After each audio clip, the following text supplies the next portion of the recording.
What is going on? What is going on? Shout out to everybody for coming on in this Tuesday night. I know we a day late. Normally we do the show on Monday nights, but we are doing it on a Tuesday night this week. So come on in. Make sure you guys hit that like button and let us know where you are checking in from. We got a guest host in the building with us tonight, Mr. Call Me Cooley. What is going on, Cooley? What's going on? What's going on? How you feeling? How you feeling? Another day, man. I feel you. It ain't just another day. I saw you copped another truck. Yeah, It's a, that's it's a another good another day. truck, another day. Another day. I hear you. I hear you. I hear you. Yeah, What's going on, Kurt? I What's make it going on, sound Kurt? good. Well, you Oh make it. man, You that's a make. You good. make. You make it sound good, but it is good. It is good. You just said it so nonchalantly. You know what I'm saying? So Yeah. what's going on, man, Kurt? I'm here, man. I'm here, chilling. Where you at right now? I'm in the A, man. I'm in the AZ, Oh Arizona. yeah, yeah. I just left Arizona early this Yes, morning. sir. Early this morning, Yep. got back from Arizona. It was hot as hell out there too. I'm glad to be back in the city of wind. Glad to be back in Chicago. Where you at, Cooley? You at home or you not out on the road right now? Are you? No, I'm in Virginia. You in Virginia? Richmond, Virginia. Richmond, Uh, Virginia. Man, y'all Richmond. Man, I had some issues with a guy out in Richmond last year, but it's been resolved. It's been yeah. resolved. It's been resolved. But That's okay, all all good. right. Let's let everybody come on in. Let me know where you checking in from. We used to do this roll call, and then we get this show on the road real quick.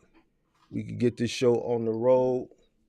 Hold on, guys. Hold on. Now my stuff acting up. First it was Kurt. Now it's my hold on. My mouse. My Bluetooth mouse. Hold on, y'all. There it go. Hold on, let me let it connect. Where is it at? Come on, connect. Hold on, y'all. Let me my Apple mouse connect. Oh, there it go. All right, let me see. Let me get this roll call going. All right, so shout out to all the moderators in the building. Shout out to Nick. Shout out to Pippi in the building. Mark Brown, I see you in the building. Calvin Leak, top rope, is in the building. We got Detroit in the building. We got Alabama in the building. Virginia in the building. Shout out to all the MGMs in the building. Cool Breeze is in the house. This must be some of your people. D Yeah. Compton 84, Cool Breeze. Pensacola, Devontae in the building.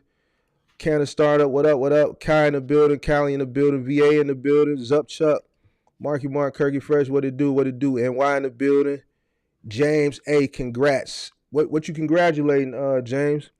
Let us know what you congratulating. Oh, you talking about Cooley Truck. Yeah, congratulations is in order for that. What's going on? Dallas in the building, Red Top Rich. Let me know where you checking in from. Got Houston in the building. I got a poll up so we can kind of see who's in here, box truck or semi. So if you come on in, make sure you hit the poll. Let us know if you're in a box truck or a semi. So far, we got 16 votes, 75% box truck, with 71% now box truck, 29% semi. So come on in, hit that like button. All right, let's get this conversation started. Let's get it started. The first thing I want to talk about, spot market rates, because that's something that seems to be plaguing a lot of owner operators. And we got our views on the spot market. I know I was watching your live early and I saw somebody ask you a question. So we're gonna go ahead and just start with that. What's your views on the spot market rate as they sit currently? And then I know a big topic of misinformation, I think is misinformation, is what determines the spot market rate. And I know you got your theory on it. I got my say on it. Kirk has his say on it. But I'm curious to hear what yours is as well. So you got the floor. What spot market? So Mm-hmm. you want to speak about spot market? The spot market is doing what it does. Every year it has its downs, has its ups. I always say in my lives, you got more downs than ups. This is speaking on a carrier standpoint. Mm-hmm. I'm also a broker too. So as a carrier, you know, what I do is when the market is up, you have to build relationships. So when the market is down, you can hold in there. You can be steady. So, also trying to get contracts, dedicated freight and whatnot. But that's always been my thing. Spot market is going to do what it does, depending on what division you're in. We all know if you're on flatbed, we speaking on semi trucks, flatbed, reefer, dry van. It depends on where you at in the United States. Over here in Virginia, I saw that dry van is saturated. I didn't want to do dry van, so I went to reefer. Nobody was doing reefer. Now it's flooded with reefer guys over here now, but it's too late now because I'm already in there. So but the spot market, that's just what the spot market is. I mean, there's nothing really. It's not a some type of Formula. experiment or whatever you need to figure it out. But it's going to do what it does. But the people that are struggling, and this is going to lead into who determines as a carrier. As a carrier, you have to as a carrier you have to determine your own rates. Okay. But as a broker, speaking on the broker standpoint, a broker is going to do what he got to do, to maintain their business. We can talk about broker transparency all we want, but at the end of the day, if you know your cost to run, your cost of operation to run a truck, you shouldn't be worrying about what the broker gets. If you asking for, okay, we can throw out numbers. We asking for, I don't know. This is speaking on semi trucks. We asking for, if I say I want $1,000 on 200 miles, I'm cool with that. $1,000 on 200 miles. Okay, cool. All right, but why are we worried about what the broker's getting? If you start worrying about the broker's getting, it's gonna drive you crazy. Speaking on a broker standpoint, when I talk to carriers, carriers shoot themselves in the foot all the time. If I got a load that's going for $1,000, if I got $1,000 all in, a carrier will come out the gate and say, "Yeah, I'll do it for $300. We'll say $300. Well, I'll do it for $500.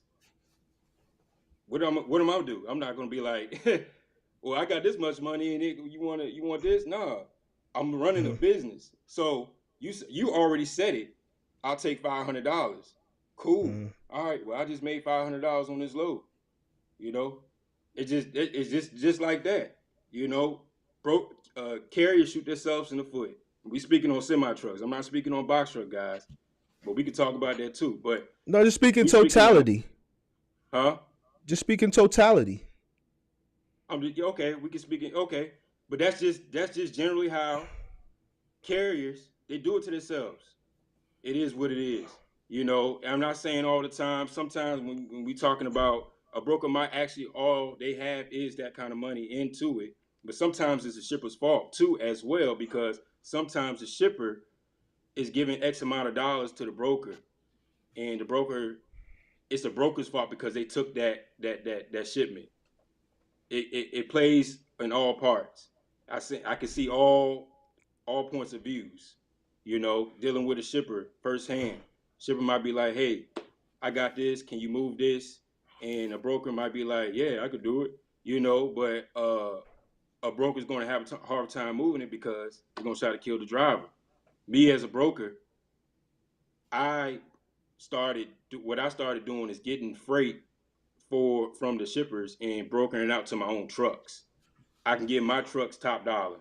There's sometimes in some cases where I had to broker it out to other truck drivers, but I'm still giving them a fair rate because I am a truck driver as myself. So I'm not going to try to kill somebody or try to take away from somebody. But when somebody says, "Hey, I take this kind of money," it's a no-brainer. All right, cool. We'll take the money. This is what you wanted. Cool. I already got $1,000 in it. You said you came to me. He was like, "Hey, I'll take it for $500." You never negotiated. You never said anything. So when you say the carriers, basically what you're saying as far as the carriers is what they accept, what they choose to accept or not accept is how they determine the rates. Is that what you're saying?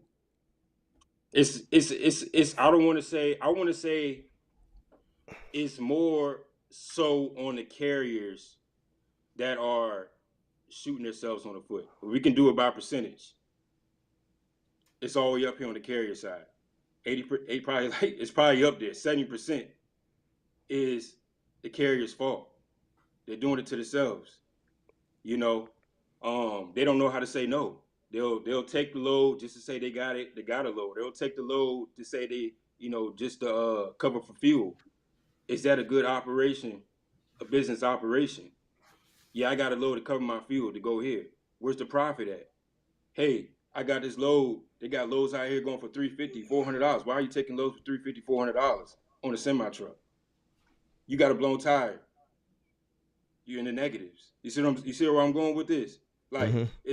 it's mostly the carriers killing themselves. And when I talk to carriers as a broker, man, they do it to themselves all the time. But brokers, there are some bad brokers out here that's not get that wrong either. Mm-hmm. But we can point the fingers all we want, Mm-hmm. but if we keep pointing fingers, we're not getting nowhere. But what we're talking, and I know a conversation that we have a lot over here is as far as where the market is at right now with the rates in totality, as far as the rates being what they're at in totality, because there's, I see people saying, oh, well, stop taking cheap freight. They're saying, wholeheartedly the carriers determine the rates. So the reason why the rates are where they're at right now is because the carriers are taking cheap freight. Now, I always dispute that. I always dispute it. That's like a yes and no answer. That's not always. It's not all the way true. Yes, it's some blame on the carriers, but that's not all the way true. So If you go ahead. Well, if you want to blame the carrier, if the carriers are determining the rates, then why are carriers going after direct freight? Right. So that's what I'm saying, because I always say supply and demand and freight to truck ratio. Because when people tell me it's on the carriers, I say, well, man, I need to cite your source. Give me proof of your claim. Show me the proof of your claim, and no one can seem to do it. But that's what I'm asking you. I'm asking you in totality, the rates, where the rates are right now. What determines the rate? What determines the spot market when it's up? What determines the spot market when it's down? I say volume, supply and demand, and freight to truck ratio. Yeah, because you can go off. Yeah, you can go off of the map. Everybody got DAT. You can go off the hot map where the hot area is at. What's the volume coming in? What's the volume coming out? How many trucks are in this certain area? How many trucks are coming out? Yeah, but it's kind of different from me now. I'm not in the beginning stage. I don't look at that. Mm. I stay in my certain area. I know what the rates is. I know what they're going for, and that's just what I do. I can't speak on the whole U.S. because I'm not doing the whole U.S. We only run 4 or 5 states. That's it. So load to truck ratio. We can how many trucks coming in, how many trucks coming out. It's a yes or no answer. It's no right answer. That's just my opinion. Kurt. I would disagree when you say that, Coolio, when you say that it's a yes or no answer, because here's the thing. I run in a metric, right? I'm a former box truck driver. I started out with cargo van. So I actually started from doing just courier work, right? And I can say I'm a newly semi truck driver, but I use the same method that I use in my box truck in my semi, which is running partial, right? And so supply and demand, cost per mile, know your radius, right? Understand your operation costs. You get what I'm saying? Um, how much capital you're gonna have to run your business on a monthly base, right? And how much profit are you looking to make? When a carrier does not understand those symptoms, then you will find that they'll take anything, right? Because that's what you're saying, that you get a load for $1,000, a guy shoot his foot in, shot himself in the foot by taking 500, which is, I mean, It's business, right? You're not gonna sit there and educate a guy taking $500. Say, hey man, I got 1,000. I could give you eight, right? Because it's Right. business. He's Mm-hmm. his responsibility is to do his homework on how to run and operate his business. Now, you said just now that there's tire. You got a tire blowout, right? We're talking about $600-700 just for the tire. Based Mm-hmm. on who you call, it can rock up to $1,300 because me and you know, just before they even arrive, there's a $400 fee. You get what I'm saying? And all Yep. this is supposed to be on a credit card before they even show up. You get what Right. I'm saying? So I think when it comes on to um you saying there's a 50-50 between the carrier and the market, it's solely based on you can't say that because supply and demand is supply and demand. You get what I'm saying? Supply and demand um does not dictate. I mean, it does. A carrier cannot use leverage when it comes on to rate based on the supply and demand. So if the supply is down and you're at 250, you can't say you want 250 when there's no freight moving. Just like somebody would say that there are more trucks than freight. You get what I'm saying? I mean, think about it. The trucking industry has the most vacancy in America. You get what I'm saying? There are companies that are complaining that they need drivers. That means the supply is there. You get what I'm saying? For those companies. So the truck is not the issue. I think the biggest problem, go back to what you're saying, is guys are not educating themselves. They don't know to negotiate. They don't know how to, their business is not structured like business. You get what I'm saying? Mm-hmm. And we can get into that later a little more. You bought a truck today, so you a businessman. You get what I'm saying? You're not looking at it as a hustle because I can guarantee you right now, before you even purchase that truck, you sit down and do the numbers, right? Mm-hmm. So you already know that if I spend $60,000 today, I need to be running this truck or put it on or a dedicated route. I need to, you get what I'm saying? So you can Yeah. make your money back. But what I think a lot of people miss when they come out here is uh, they're more attracted to, they're drawn to the misinformation that is being given. I mean, when I came on YouTube, I see YouTubers was telling people, don't move your truck. I've been sitting here in Houston for 2 days because brokers are trying to give me $1.80. And I'm not leaving unless I get 250. And I'm like, okay, cool. So what is your cost per mile? But you know what I'm saying? Because if your Mm-hmm. cost per mile is $1.35, why are you holding out at 250? And if you're a smart guy, you can fit 12 pallets in a box truck. So why not get six from one broker, get six from a next broker? And if you get $1.35 from one and $1.80 times plus $1.35, you already get your cost per mile plus profit. You get what I'm saying? So I think people are drawn to the idea of just more misinformation than what's actually substance that makes sense. You get what I'm saying? And if people like us are not really taking the time to sit down and educating people, I mean, I think it's gonna be just continue along the way. You get what I'm saying? Because again, I started with a box truck. I see you said the guy taking $2, $1 per mile, right? So if I'm running a semi from Arizona back to New Jersey, you got guys who are running for $3,000. I got $5,800 on my truck, and that's off the truck. You understand what I'm saying? Because I'm picking up partials. 17 here, 1,900 here, $2,200 here. Deliver Monday, deliver Friday. You get what I'm saying? So I Mm-hmm. think and I'm talking about radius. So when you understand how to run the truck and understand your cost per mile, I think we will have people that better negotiate, right?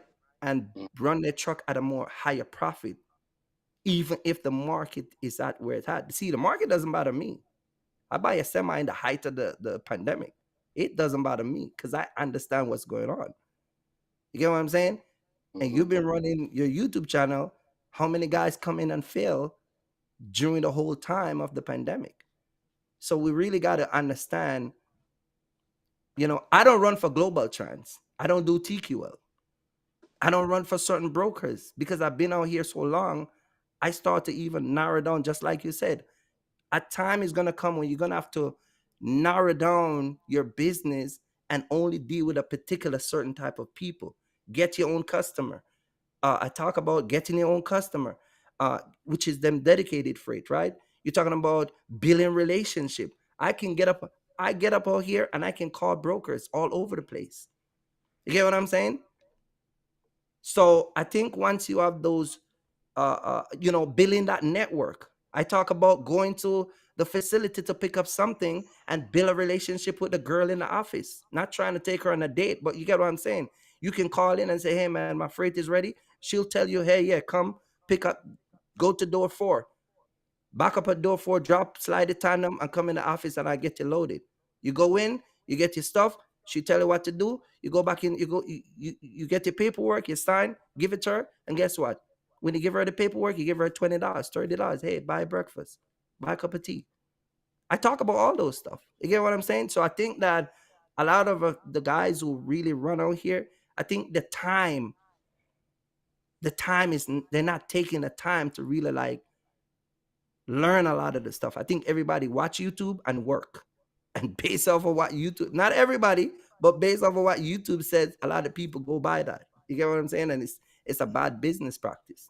That's just my opinion from seeing, Maybe based off what a lot of some people do. people, some Some people on people, YouTube, some people, right? not everybody, not everybody, Not everybody, you but some yeah. people. There's a lot of good people out there too that's giving the right information, but it seems like it's more uneducated, Mm-hmm. fly by night people that are giving misinformation. Those are the people that the masses or the majority of people who come to this platform seeking information on this industry seem to fall in bed with. You know what I'm saying? It's those people. But I mean, we could talk about that later or another time. So, Mm-hmm. Cooley, you wanted to expound on that, or you want to move on? No, yeah. The reason why I wanted to start that because when I was watching your live, I seen somebody told you to ask me. Basically, because my take a lot. I'm not saying a lot of people, but it's a lot of people that think carriers control the rate, and I just 100% wholeheartedly disagree with that. So I just wanted to get that out the way since they wanted you to ask me. Yeah, and that's not true. Yeah, yeah. Somebody on live asked about it, but I think I clicked off. My phone was ready to die. Yeah, Okay, go, I'm sorry. Carrier does not control the rate because Coolio, you're a broker. So if you get a load for $500, you post it on the deity. You know that in less than 2 minutes, your phone is blowing up. So Yeah, if now. I want 250 and I decide I'm not gonna take it, and this other guy called and said, "Sure, I'll take $1.10." How is it that I dictate the rate? But sometimes there's been situations now because I don't broker loads out other Mm-hmm. carriers all the time. There's sometimes where there's a consistency where guys are saying around the same numbers. I'll go back to the customer like, "Yo, I need more money," and they might give it to me, they might not, you know. But if they're saying around the same numbers, if somebody say I need 250, I need 260, 245, all I got is 225 in it, I might go back to the customer like, "Listen, I need more money to get this move. I got a driver right here ready to go. What you Mm-hmm. trying to do?" But see, the But same brokers are sometimes a lot of brokers are scared of mm-hmm. shippers. It's unreal. I deal with it all the time. They're scared to talk to the shippers. They're scared to ask for money. But me, I'm not scared to ask for more money. If I see a consistency and there's not enough money, and I'm looking at the numbers, I'm like, "Yo, they need more money." I'm gonna go ask the shipper, "Yo, I need more money to move this freight. What you trying to do?" Or you just want that product just sitting there. I give them, some type of uh resolution. But we got to get this product. Y'all want the product moved or not? Plain and simple. You know. But that's just what it is. A lot of people not gonna understand it because they don't talk to shippers. I'm talking to shippers all the time. All they care about is getting stuff from point A to point B. That's all they care about, to be honest. They don't care who it is, as long as they get there from point A to point B. The I'm gonna put broker's this responsibility. go ahead. I'm gonna put this comment up. Carriers can't control the rate, but too many carriers out here willing to move for pennies. If no carrier takes it at the rate it's at, the rate have to go up. That's Island Trucker. Right. So that's not true. Supply. Listen. If the supply is not there. But before you say that, let me say this. Because the reason why I want Cooley to come on is because a lot of stuff that I wanted to get a different perspective from the semi trucks and have a dialogue. Of course, we're going to agree on some things and we're going to disagree on some things. So before, let me just put that out there. You know what I'm saying? Everybody's their own business owner. Some people are going to agree on certain things. Some people are going to disagree on certain things. So I don't want to turn this into a box trucker versus semi trucker thing. You know what I'm saying? I want to just have dialogue, and because this whole spot market thing is just become a nuisance. You know what I'm saying? And I just kind of want to get some type of dialogue with someone from the semi truck side, because I have my, the spot market, right, and freight to truck ratio, like when I say things, when I talk about things, when I educate people that come to my channel, I think the reason why my channel grew so fast is because everything I say, I can back it up. A lot of these guys, and I'm not speaking from the semi truck, I'm talking about these other channels, these box trucks, they just say stuff and it's like they pull it out their ass. And they can't cite their source. And when I say cite your source, man, where's the proof to support your claim? You see what I'm saying? I got proof to support my claim, historical data, all that. You see what I'm saying? So when I say carriers don't control the rate, and I say, well, man, where's your proof to support your claim? Nobody can show me this proof. But I can show proof on how supply and demand, right, and freight to truck ratio. Because when you look at charts, screw it. Let's go back to the pandemic. When we had record high volume, you had record high rates. Am I right or am I wrong? Right. The rates scaled with the volume. When the volume started to go down, where did the rates go? They went down. When volume goes up, where does rates go? They go up. You can go look at the charts. You see what I'm saying? So I just want a different perspective from the semi truck side. So we don't gotta turn this into a debate. You know what I'm saying? But it's gonna get into it because everybody's gonna have different opinions. Because from my understanding, but opinions. You see what I'm saying? Yeah. You can't run a business off opinions. You're right about that. But so you're going to have guys, it's going to get into a situation where it's going to be a box truck versus semis. Because I don't know, because I'm not all the way in the box truck sector, but I know from semis and the guys that do semis over there on my channel, they experience the same things. What Island Trucker's talking about, the rates being pretty much saying that if nobody moves the load, the rate will go up. That is kind of true. That is kind of true. If nobody moves that freight, the rate will go up. I don't know by how much, but eventually they have to get that load moved. Now, not all the time that it will go up. They might move the load to another day. Rates like, all right, well, we can't get anybody to move it. There you go. So there you go. Because that's what's gonna be my question. What caused the rate to go up? Sometime those freight gotta move today. You get what I'm saying? Sometime a broker get a dedicated rate where you have to pick that up and it has to be delivered based on the appointment. So I talk to brokers where they'll get $1,000 and they gotta put $500 on it to move it. You get what I'm saying? Mm-hmm. Because just like you said, they're scared to go back to the customer to get extra money because they don't want to lose that customer. They fear of losing that customer, or they are fear of that load getting pulled from them and then put in a pool where it's been bid on by other brokers and then get picked up by a broker that can move it either the cheaper rate And, or the same rate. That's see, what's here's going on right. That's go what's ahead, going go on ahead, right. Cooley. No, I was Mhm, saying that's what's going on right now. I had situations where I'm moving X amount. I've been moving mhm, X amount of freight for X amount of dollars, and they might come back to me, hey, there's some guy coming in here, another broker that's trying to bid lower. Is there any way you can come down some on your rate? There's cases like that. That's happened to mhm, me too.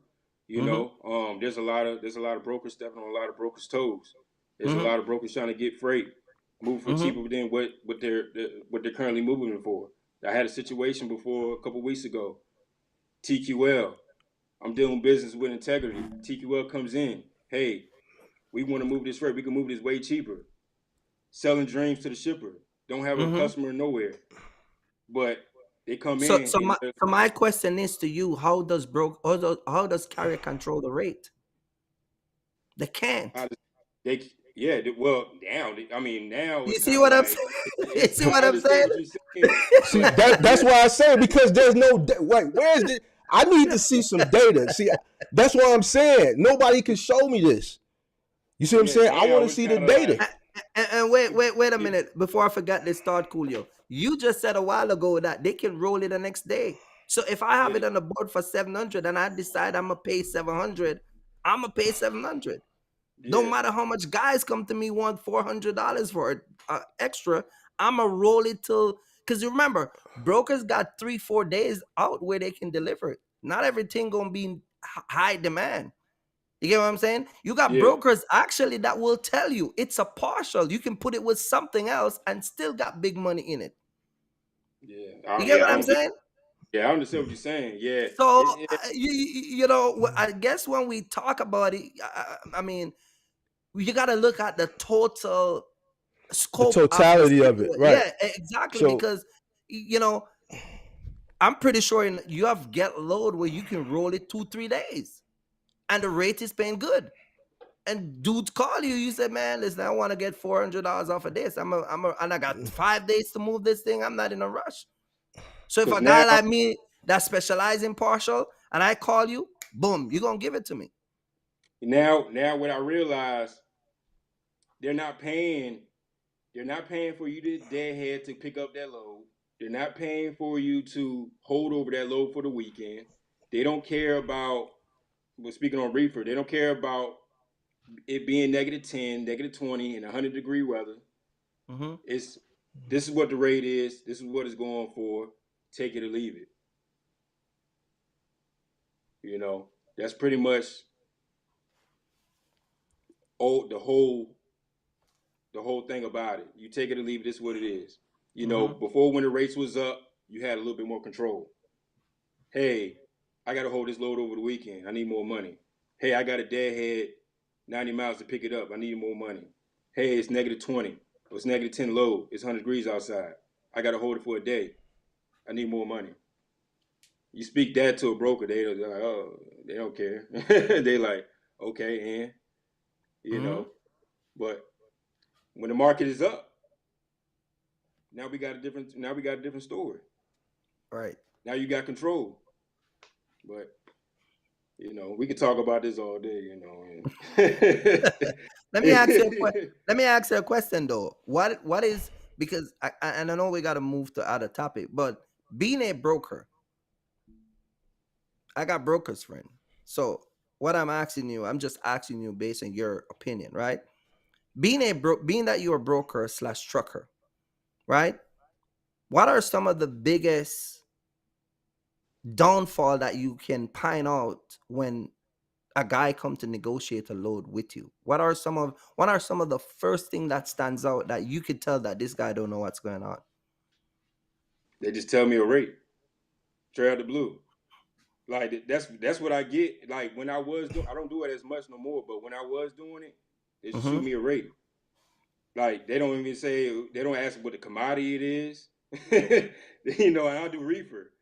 Like when I'm as a carrier talking to broker, I'm asking what the commodity is, how far I'm going, how long I gotta hold it, where is it going. They Mm-hmm. just like, I'm like, I put the description down on the DAT board or whatever, and it's like, hey, I'll do it for this price. Let's go. I'm ready right now. That's pretty much it. No That's negotiation. it's really no. I had a few guys here and there negotiate or whatever, but it ain't much. You know, but that's just what it is. Me talking to carriers, and I'm just like, yo, that's crazy. All right, whatever. Yeah. You want to move on? Yeah. Yeah. I mean, because man, there's people in the chat. We could go back and forth on this all day. I think we just gonna have to. Man, we just gonna have to do a live just based around that. I'm gonna have to pull the charts out. Yeah. The charts out, man, because like I, I, Ibrahim. I'm just saying that. I don't understand. I don't get it, but I, whatever. I, it's just like when we were talking about the rates that the market rate. What a lot of guys don't understand is there's a market rate and there's an operation rate. You get what I'm saying? And I think a lot of guys, they don't have their operation rate, but they know what the market rate goes for. You get what I'm saying? They Yeah, click on that. They click on that little thing on the DAT that shows them the last time it was moved for $2,000 at $2.50 a mile, and they go by that. You get what I'm saying? Mhm. But how much does it actually cost you to run that load? some of You these get what I'm guys saying? See, this see, I, business like a drug business. I think Like, people are thinking about it from each individual case, and that's not how you look at the scope of this business. You look at it from the full scope, and I think a lot of people that saying that the carriers control it, they're speaking on their each individual case by case scenario, and that's just not how you look at it. It's a formula for it.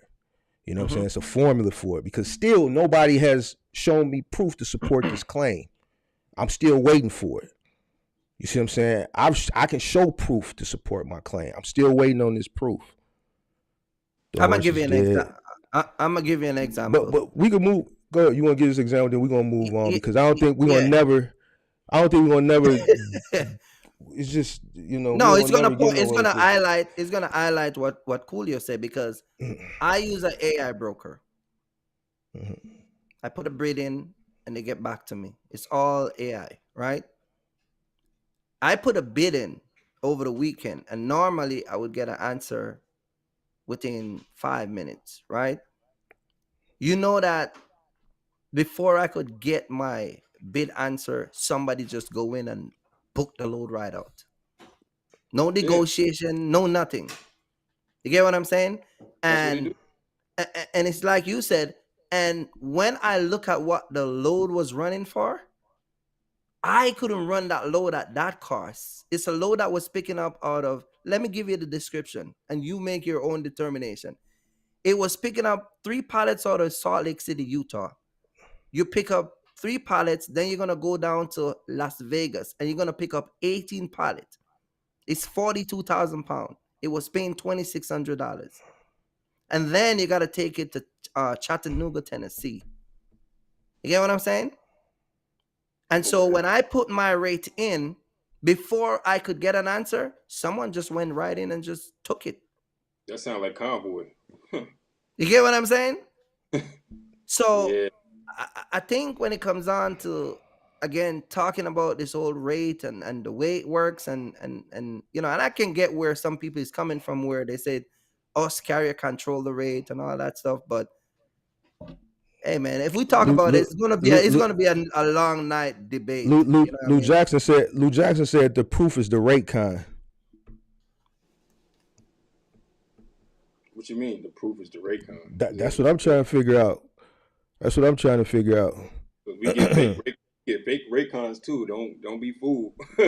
when we talking about the spot market rate, we talking about what determines it. What determines the rate? Right. In totality. You know what I'm saying? And like I said, everybody looking at it on an individual case by case basis instead of looking at the full scope. Everybody's complaining about the rates now versus, people weren't complaining during the pandemic, obviously because rates were extremely high. So basically, what we're saying is, why is everybody complaining now, and was nobody complaining then? People weren't complaining then because the rates were high, right? Mhm. Rates are low now for people. That's why they're complaining, right? So people are saying carriers control the rates. Okay, so what happened with carriers from the pandemic? If carriers control the rates, what happened from the pandemic until now? What did the carriers do different? So since carriers control the rate, what did the carriers start doing different? See, this is what I'm trying to get to the bottom of this. What did the carriers do different? What did the carriers do different prior to the pandemic that made the rates shoot up? If carriers control the rates.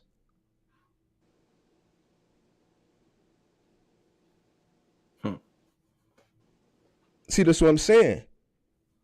If carriers control the rates, then push the rates up. What made the rates go up? Since carriers control it. What did the carriers do to make the rates go as high as they did? And what did they do differently to make them get to where they at now?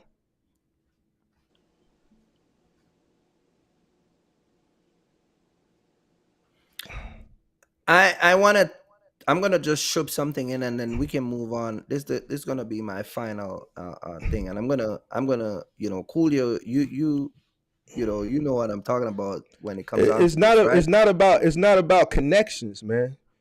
Hold on a minute. Let's move on, bro. Let's move on, man. No, wait a minute. Let me say this because okay, so let me ask this question then, right? Coolio. Because I don't. Go ahead. No, wait a minute. Let me ask this question, right, Coolio? If carrier control the rate, right? And what let's put it at we're talking about a certain percentage, right? If carrier control the rate, then what about a new carrier that comes in the business with a new authority? You get what I'm saying? How does he gonna get a certain rate being that he's a new authority? Because you and I know that most people ain't gonna use him. And most of the guys who are going to take a chance with him, what the first thing they're going to do is lowball him. Yep. You get what I'm saying? So even if he wants $2.50 or $3, or he's not going to take it because, he has to be at a certain number. Let's say 10 new carrier call that one broker, right? That broker is already going to know that these guys are new and I'm going to stick to this number. You get what I'm saying? Because like I said all the time to Mark, history is best qualified when it's documented. You and I know that the longer your MC is active is the better negotiating skill and power you have with some brokers. But the moment you put an MC number in that's new, you already know that they're going to take advantage of this guy. They have the mercy. You get what I'm saying? So when we say carrier control the rate, like Mark said, it's not. You're looking at it as an individual thing because, again, if we control the rate, it doesn't matter if you're new, old, if you're OG. You get what I'm saying? The rate is the rate. You get what I'm saying? And if everybody decide to go by a particular rate, that's gonna give them their profit, and they can run profitable. It doesn't matter if you're new or you're old. Then yeah, we can say carrier control the rate, but until then, they don't have that impact. You get what I'm saying? You don't, and then the crazy part about it, you got one truck. You got one truck cursing out a broker. You get what I'm saying? So you have some power that you think that you should have, and you only got one truck. And then a guy got 5 trucks. He understands the market better than you and don't even do off the stuff you do. So I don't know. I guess we can move on because, like Mark said, it's gonna, you know what I mean? Yeah. It's just whatever, bro. I'm just reading the comments, man. So it's like a divide. We should throw a poll up. You know what I'm saying? I'm curious. Throw a poll up. All right, where you want to go to next? You want to go to this broker transparent? Man, I wanted to go somewhere else after that though. After this, because a lot of people say, man, it's the carriers and people underbidding and stuff like that, and talk about Mhm. the old days. And I did a short about like camaraderie and the way things used to be, and I kind of wanted to touch on that, but I guess we could do that another time. Like I think the way of old in trucking, I think those days is gone. I think people need to let that go. You know what I'm saying? I think that Mhm. unity, that camaraderie that was amongst truckers, once upon a time, you're never going to see those days again. That old generation trucker and how they stuck together, and how, there was like an unforsaken rule of, all that stuff, that's dead. That pandemic and just money being just out there has issued in a new generation. You got a new generation anyway with Generation Z, and they just not really honoring no codes of no industries of nothing from the olden days. But I think the pandemic did usher in a new mindset in a lot of industries, and a lot of people that came in, they just not gonna have that camaraderie. So a lot of the stuff that people are talking about as far as undercutting and stuff, like those people came in, they not really trying to hear none of that stuff that none of these old truckers is talking about. They not trying to hear none of that. I've talked to some of these young guys, some of these new people in the industry, and they not trying to have that camaraderie. They not sitting on stuff. They see something, they want it, they taking it. They don't care about Mhm. the ethics of the industry. Mhm. So I kind of wanted to touch on that because it kind of coincided with what we were talking about. But we can move on to broker transparency. We got a broker on the line, man. Broker Oh yeah, yeah. Because so yeah, let's go get to broker transparency. A lot of people there was a big thing a few weeks ago about what was that thing we was looking at? We was talking about it, Kirk. The when somebody marching to So Washington or something like that. yeah, they were yeah. So there was this old debate about you know getting broker to send over the rate confirmation, basically the invoice that they're invoicing their customer. And I was basically explaining to Mark that um, it's gonna be a little bit tough to do it anyway, because you got customers that you don't invoice them until the 30 days. You get what I'm saying? You got companies that got accounts set up where they bill on a monthly base. So it's not like every time you book a load, there's gonna be like a readily invoice available. You get what I'm saying? It's you're gonna you understand what I'm saying, Coolio? Is there's all type of accounts set up different, and the way some of these accounts work is you do the job, and you can put an offer there, but sometimes brokers will go back in the account and they'll either reduce it because of their, like again, like you said, it's their customer and they give them a discount. You get what I'm saying? Or they can, raise the rate. So I think when it comes on to me sending over the invoice, it's going to be a little trickier or a little tough. You get what I'm saying? But again, I just don't see it happening. I don't ever see brokers is going to send over the rate confirmation. So, I mean, so let me ask you, Kurt. How do you feel about broker transparency? it's that's what I'm saying. It's never it's I listen, I don't care what brokers make. There you You get what go. I'm saying? They like Brokers, listen, wait. listen, listen, listen, listen. Mark like to use the tree Molly. The tree card Molly. Three You get card what I'm Marty. saying? Bro, I don't listen. Once I get my freight covered what I want, I'm good. Whatever you make on the top, that's on you. You get what I'm saying? I'm not gonna get into this fight and tiff for tough, and you get what I'm saying? Like a lot of the stuff that I see people do, I'm not gonna do that. As long as I get my stuff covered and I'm good and I'm running out of operation costs that I'm making a profit, I'm fine. I don't. So what if the broker making $1,200? What I'm gonna do about it? Exactly. I get Tell that me. question asked a lot. I always tell the same story. I don't care. Yeah, what I'm gonna do? Like, okay, I'm gonna park my truck in Washington D.C. and lose days and my insurance and my truck payment and all of that stuff for you to come and send me your invoices for the month. I mean, I don't care, man. I get what I want because I understand my operation cost. You get what I'm saying? Mm-hmm. Whatever you make, that's you. That you remember. Listen, you're a businessman. You're a businessman. Your game plan every day on your computer is to keep as much profit as you can. Mm-hmm. You get what I'm saying? My plan every day is to run as much load as I can at a low cost. That's my game plan. So if another trucker game plan is to come and find out how much money I'm cool you're getting, how much Mark is getting, man, you can spend your time on waste over there. You ain't gonna find me parking my truck. The And question you is know, though, why are people asking for broker transparency? I don't know, man. I don't know. I The have same no the idea. same reason they send the carriers control the rates. Oh, we go back to that. I don't No, know. what I'm saying, I'm just saying, I was just No, making a he's saying joke the same for the same for reason. you know what I'm saying. It's just here's the thing. Here's how I look at it.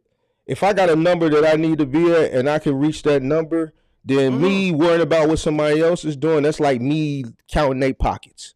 You Right. see what I'm saying? So as long as I'm getting what I need to get, that's how I would look at it. You know what I'm saying? But I think people just got a lot of time on their hands right now, worrying about what other people got going on instead of worrying about what's in front of And, them.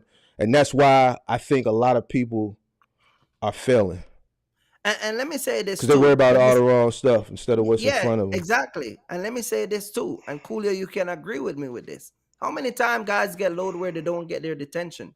They sit there for 5, 6 hours, they miss out on those money. They don't tell the broker that you look, I've been sitting here and get a new rate con. That's money that lost. How many times guys get loads that are it's supposed to be 4 pallet, but it's 8 pallet or 6 pallet? It's more weight. They lose money out on that. You get what I'm saying? You go to one warehouse, you got to go to a next warehouse. That's all that is extra money. You get what I'm saying? That Mm-hmm. they're actually this is their business and they're losing out on those money that is actually that they're entitled to. You get what I'm saying? So if you're missing out on those extra money, then and you can't even secure those money, why are you worrying about what a guy make? You get what I'm saying? Mm-hmm. Because you're the one who sit down and go load a semi truck with 12 pallets on it and never charge $75 or 120 for driver assist. You the one who go sit down for 4 hours and never ask for a 2 hour detention. You the one who went and pick up 6 pallet with an extra 4,000 pound and never asked for any more money. But you want me and you to go to Washington so I can see what Coolio make? Man, get out of here with that nonsense, man. There's money right in front of your face that you're intentionally leaving out. And if you're paying attention to a lot of those money around you, you wouldn't worry about what brokers make. You get what I'm saying? You wouldn't. Yep. Am I wrong? Am I wrong? Correct me if I'm wrong. You're right. People don't educate when they booking a load. They do not educate themselves of where they're going. Hey, if I'm going to Food Line, you need to get your money up front. If you're worried about detention so bad, you already know they got to get approvals to get detention paid out. That takes 30 days. You already processed the order. Your factoring company's going to tell you, hey, we'll pay it on the back end. You got to wait 30 days till they pay out the line haul. You're not going to get that detention for 30 days. So I tell people, if you got to understand where you're going. If you're going to a Food Line, we'll just say Food Line. Everybody knows Food Line. It takes you 5, 6 hours to get unloaded, especially in Reefer. Yeah. We speak on Mm-hmm. Reefer. You need to get your money up front because you already know you're going to be sitting there for a while. Mm-hmm. So if you don't get your money up front, then you basically waiting on detention. And to me, to be honest, detention is not worth it. $25 an hour after 3 hours. What is Mm-hmm. that? You wasting my time. Go ahead, throw it on the front end.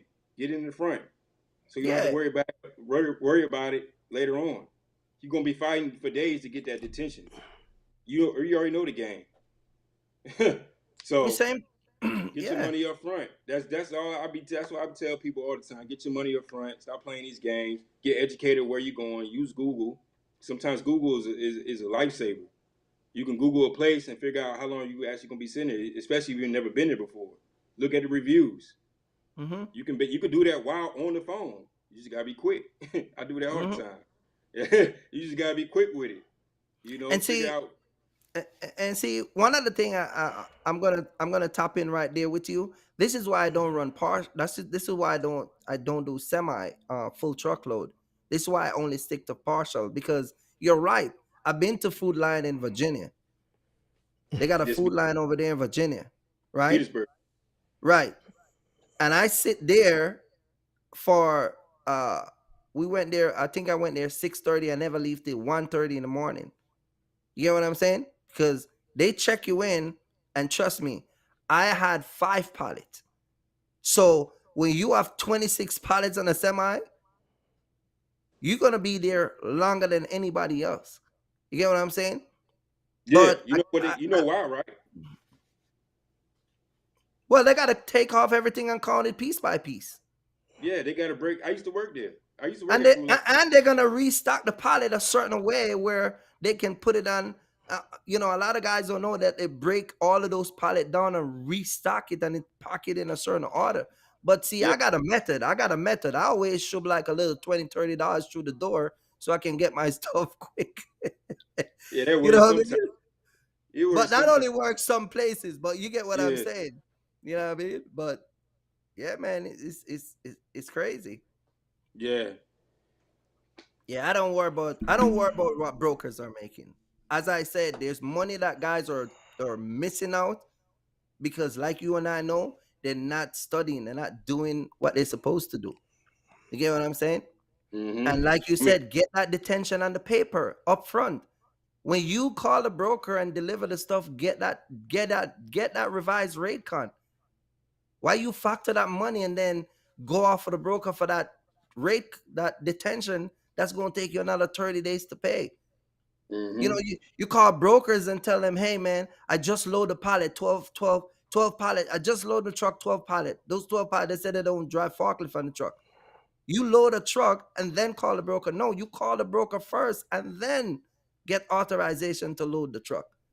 And then get a revised rate con off whatever you're gonna charge to do that. So Like, again, guys are missing out on those money and then they're worrying about your money. It's crazy, but that's what they're doing. like Mark said earlier, times changed. Mm-hmm. Times changed. Things are different. Things that I've been on YouTube, 6 years now. Things change. Everything you can go all the way back to when I was a company driver. It's not the same. It's not the same now. You get these questions asked, and like, how did you do that? I'm like, that was a different time.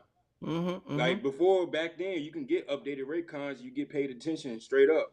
You don't have to wait 30 days. Hey, I've been here X amount of time. Put the time in. Can I get an updated rate con? Sure. Here you go. They send it over 5-10 minutes. Nowadays, oh, you got to wait to get confirmation from the shipper to approve Mm-hmm. it. You got to Mm-hmm. wait 30 days. Times is different now. Yep. You know, you got to learn how to adapt. That's why I tell people adapt. Okay, the way to adapt is get your money up front. That way you ain't worried about it. All right, you're going to be here for 5 hours. All right, throw an extra 150, $200 in there. Tell the broker, hey, I need Mm-hmm. $200. I'm going to be here 5-6 hours. I already know the game. Mm-hmm. It might work, it might not. And that's up to you as a carrier to take it or not. If you already know you're What going to be sitting there X amount of time, you already know the game. what do you think is what so you've been on YouTube 6 years. What have you seen in the trucking, as far as the trucking space on YouTube? What have you seen that's changed since you got on 6 years ago to now? We can go back from old trucks to new trucks. Uh, lease, whoa, it was a big thing about leasing a fleet. Um, that Leasing a changed. fleet? Oh, you don't want to talk about that. Leasing a fleet, that was a big thing. Uh, I mean, I seen a lot of YouTubers have been in the game and they gone. Going off of You know, YouTube or just out the business? Or just out the both? business, just Okay. vanished. Tapped out. Whether they would, I'm not saying we're not gonna make, lying on YouTube or whatever they had going on, but I seen a lot of guys come and go,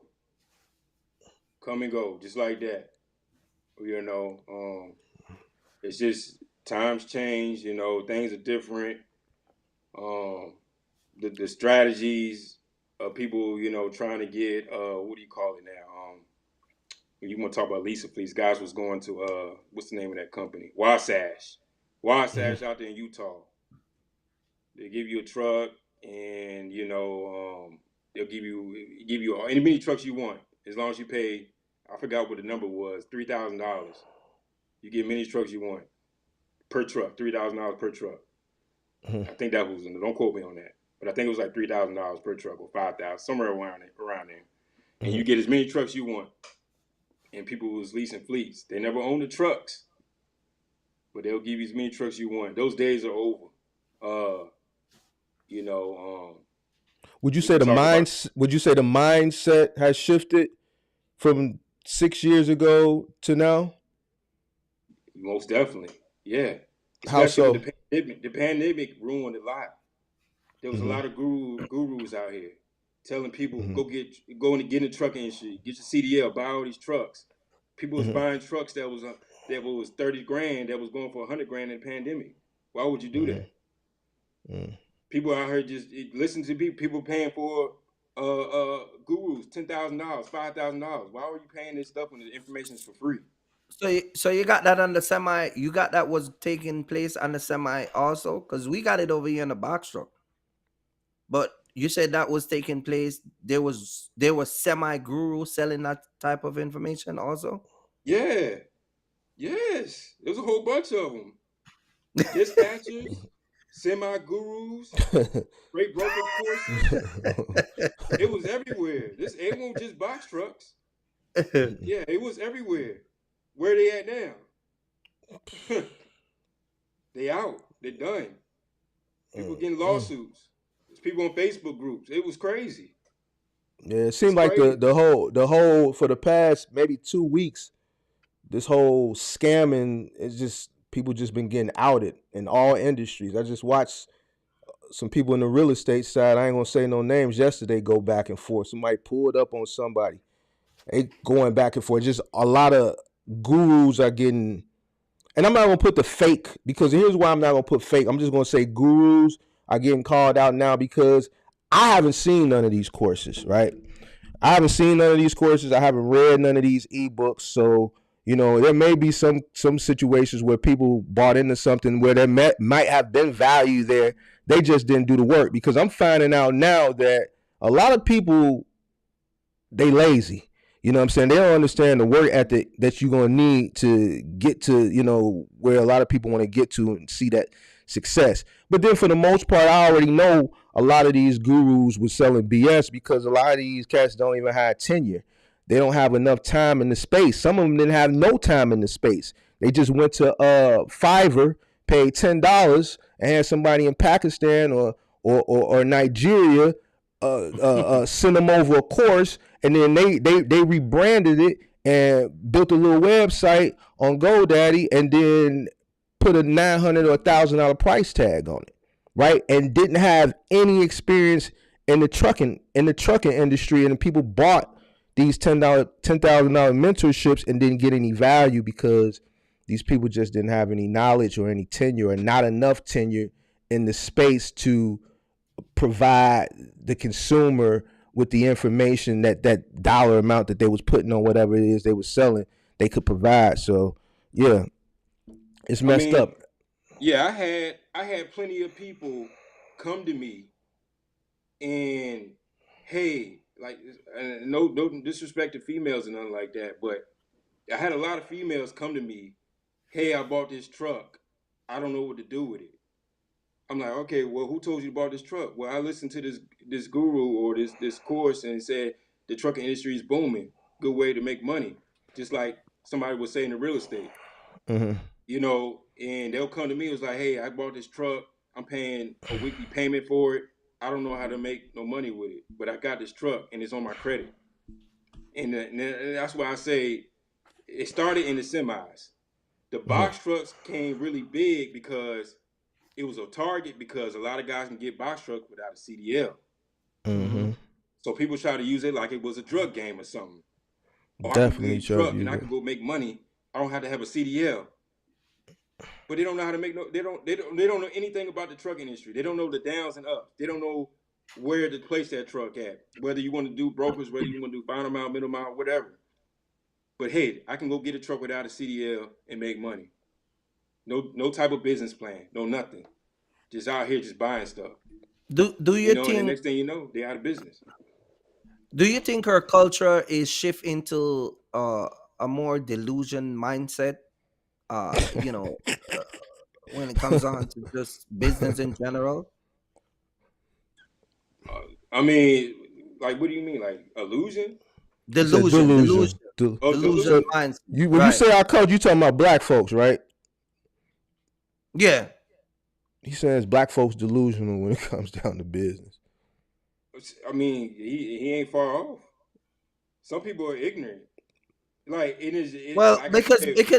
the reason why I asked it that, because Mark always used the terminology. A lot of people are green and in Middle America.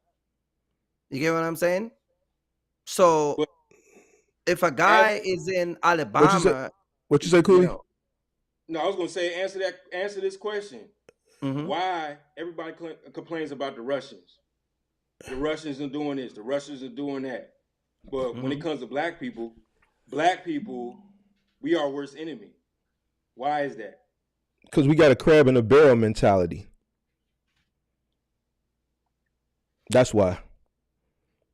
We got a crab in the barrel mentality, and when one of us get up, we don't want to give the information out. So either we don't want to give the information out, we don't want to share because we want to be the only person at the top, and we hmm want everybody to look up to us and come begging and crawling and scratching at our feet, right?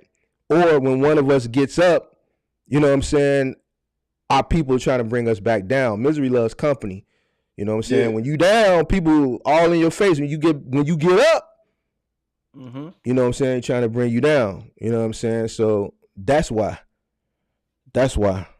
So and that's what I do. I've been on YouTube 6 years. Never charged a dime. Free information. Always did free information. I'm starting to get involved with the whole membership thing though, but you mhm, know, I don't really have time for all that. I just drop my journeys. mhm. But people hate people, you know, they'll complain about the Russians, they complain about the Pakistanis, oh, they're doing this, they're doing that, they're taking money off the top, off the rate cons, and this, you know, hmm but don't have the actual. Sometimes they will have proof, and sometimes they won't. But we are worst enemy. We could do the same thing. Why not? Because we don't stick together. Yeah, Crab in a barrel we don't. mentality. Yeah, we don't stick together, because even on YouTube, you will find that, and I'm speaking from my experience as a YouTuber. Even on YouTube, when you come on YouTube and people watch you and you know more than them, they won't give you, not that you're looking for it, because first you have to know your status in life, not to, don't sit back and look for other people to like give you gratification for you to be aware of your status. But I'm saying, like, those people will not, we don't put us each other up. We don't, you know what I'm saying? Like, I can We come don't in the uplift space each and other. yeah, I can come in the space and say, man, shout out to Coolio because brother know his stuff. You get what I'm saying? It's We Cooley. don't People in the chat getting Cooley, on you. It's yeah, Cooley. yeah, we don't do that. We don't do that. We don't do that a lot. You get what I'm saying? Because Yeah, if you're we see right. Yeah, that you're right. person, doing better, and just everything is, even if we have, you know, uh, listen, you got guys out here that got better of everything on the internet. I mean, you know them, Coolio. You go on there, they're semi-truck channel. They got the best, thumbnail, the whole shebang, right? Mhm. They got the whole shebang, but they only start a year and a half ago, and they'll come across your channel and they'll never shout you out. You get what I'm saying? And Yeah, so we have an issue with uplifting each other and promoting each other and each other in a higher standard. But then when the Jamaican come over here, and the Russian and the Indians, and Tumba and his cousin, and everybody else, we complain about, we need us to join together to go get them. You get what I'm saying? I talk about immigrants coming and take over America. We ready to go fight the immigrants and need support, but we don't even support each other. We don't uplift each other. I talk about Canada. The Indians, they take over Canada. There are more Indians in Canada than America. The Spanish take over America. In England, the Africans take over England. You get what I'm saying? Mm-hmm. But you know what all of those people got in common? They all work together. You get what I'm saying? Mm-hmm. You come on YouTube and you don't find a semi/box truck or box truck space where you don't find 10 podcasts in the box truck space. You get what I'm saying? And so I think that I don't know. I think some of it has a lot to do with threat. People feel threatened or they're intimidated by other people's success, or I don't know what it is. Sometimes it can be low self-esteem. Sometimes you're unsure of where you are in life. So you see another person, you might think that, they're going to take your shine away. I don't know what it is. But once you know who you are, man, you don't have to be threatened by anybody else. Facts. You know what I'm saying? And I got in this business years ago. I started the YouTube channel over a year, a couple months ago, and a lot of stuff I see on the internet, I'm not intimidated by it. I'm not. I'm just not. You You know what I'm speaking saying? what you speaking from like an influencer standpoint, from like trucking and The whole thing, trucking, individual, from a unity standpoint. Is that what from you saying? a unity, from an individual, from a But business see, point of view, and from but see, us but, as a people. but see, that goes back to what we was talking about a few minutes ago with like the gurus, whether they gurus or fake gurus. You know, when someone's selling a product, right, and it says somebody else that comes along that may be smarter in that field than them because this person may not have tenure in that space, yeah, they're gonna get threatened. See, the issue is that in both of these spaces, you got people that are selling things. So they're going to only align with people who are doing similar things that they're doing, whether it's where's a moral compass behind it, whether it's ethical, whether they got tenure in the space, they got years, they got experience, and the product they're selling is going to have some type of value, or whether they don't have a lot of experience in the space and they're selling a product, or they're scamming people, let's say, right? They're going to align with people that are doing similar to what they're doing. So you're not going to see a lot of unity. There's just certain people that I'm just not going to do stuff with, because if I have a thought process here and their thought process is here, you know what I'm saying? We're just not aligned. It's just not going to work. And I think in this space and what we saw last year, it was just a lot of people that was just saying a lot of shit out their ass that didn't know what the hell they was talking about, and sent a lot of people up the goddamn river. And there's a lot of reason a lot of people ain't in the business now. You see what I'm saying? So if I know, boom, I've been in this industry for 14 years, and I see somebody that's a novice, right, that is putting out misinformation, then no, I'm not gonna do it. Now I try to educate them, right? But if they don't want to be educated, then I'm not finna waste my time. Right. You see what I'm saying? I'm not finna waste my time. You see what I'm saying? But then you just got other people that just running around, and it goes back into the culture thing. You know what I'm saying? So I don't ever see that happening. Not in this space.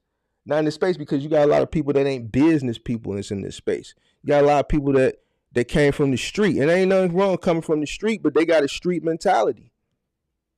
No, but they don't know how to turn the street mentality off and turn the business mentality on. You know what I'm saying? It's like what we was talking about earlier with one of the gurus. And I ain't going to say his name, but he had a shirt. You trying to sell somebody a $10,000 mentorship, but you got a shirt that says something that's promoting something illegal. So you're trying to sell something that's legal, but you got a shirt promoting something illegal. But that's what I'm saying. It goes back to the see the mindset. Right. Like, why would I spend 10 grand with you when you see what I'm saying? So so why would I collaborate with that person? Right. You see what I'm saying? Because that's not the narrative I'm trying to push. Yeah, because again, it goes back to the audience that attract those type of things. You get what I'm saying? And then you have to understand when it comes on to motivation speaker and people that are telling people that they're gonna be rich tomorrow. You know what I'm saying? You gotta understand there's a certain slang that they're gonna use to attract those type of audience. You know what I'm saying? So I always said, But that's ignorance. I don't use certain grammar because I'm a businessman. I don't if I meet up both of y'all tomorrow, you're not gonna hear me say what's up, cuz. Like I'm not. You get what I'm saying? I don't think they're trying to attract that certain type of audience. I think they just don't know how to turn it on and turn it off. It's just like Jesse Jackson said back in the 80s when he was running for president. He said, I'm from the ghetto, but the ghetto ain't in me. Man, we know the ghetto isn't because he's from it. You're going to never lose it, but you know how to turn it on and turn it off. But I'm from the ghetto, but the ghetto ain't in me. But some people just don't know how to turn it off. You see what I'm saying? And some people are just ignorant to the fact that they don't know that they're being sold a dream. Some people don't have common sense. Some people don't have the sense that the good Lord gave them.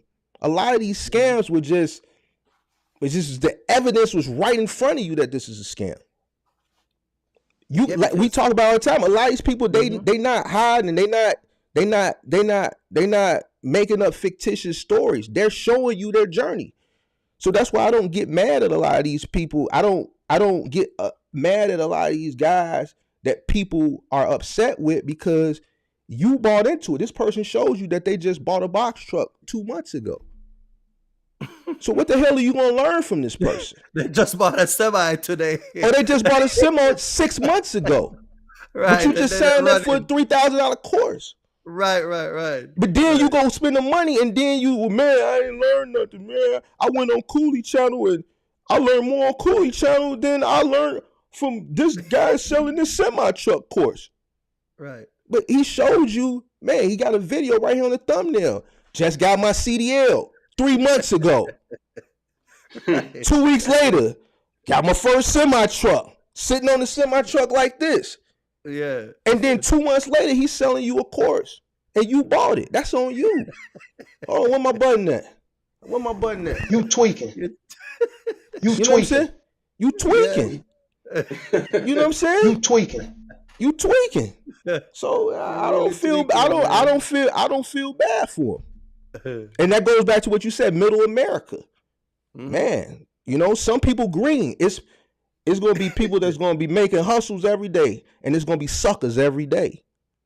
You just got to learn how not to be a sucker. Life. That's life. I can't feel bad. I'm from Chicago. It's I could close my eyes and spin. Wherever I open up my eyes, it's a scam going on. You see what I'm saying? It's my job to know how to prevent myself from getting got. Everybody is, the unfortunate thing is everybody's not from large inner cities that come from areas where everybody is just nice and they can leave their doors unlocked and things are, and those are the people that these people prey on. Mm-hmm. It's unfortunate, but people have to do a better job of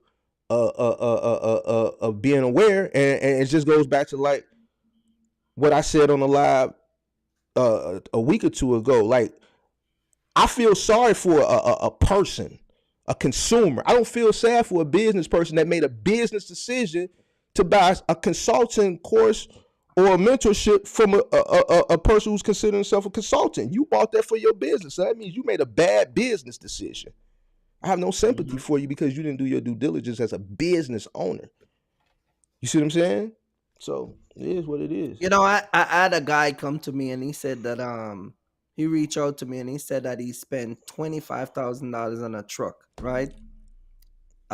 He said he actually sent me the contract and doesn't have a CDL, never driven a CDL, semi, doesn't have a driver, don't know how to operate and move around with a semi. You get what I'm saying? He has $25,000 right now at a dealership sitting down. You get what I'm saying? because he had get money from the pandemic and he wanted to invest. This is what he said. I get money from the pandemic and I wanted to invest.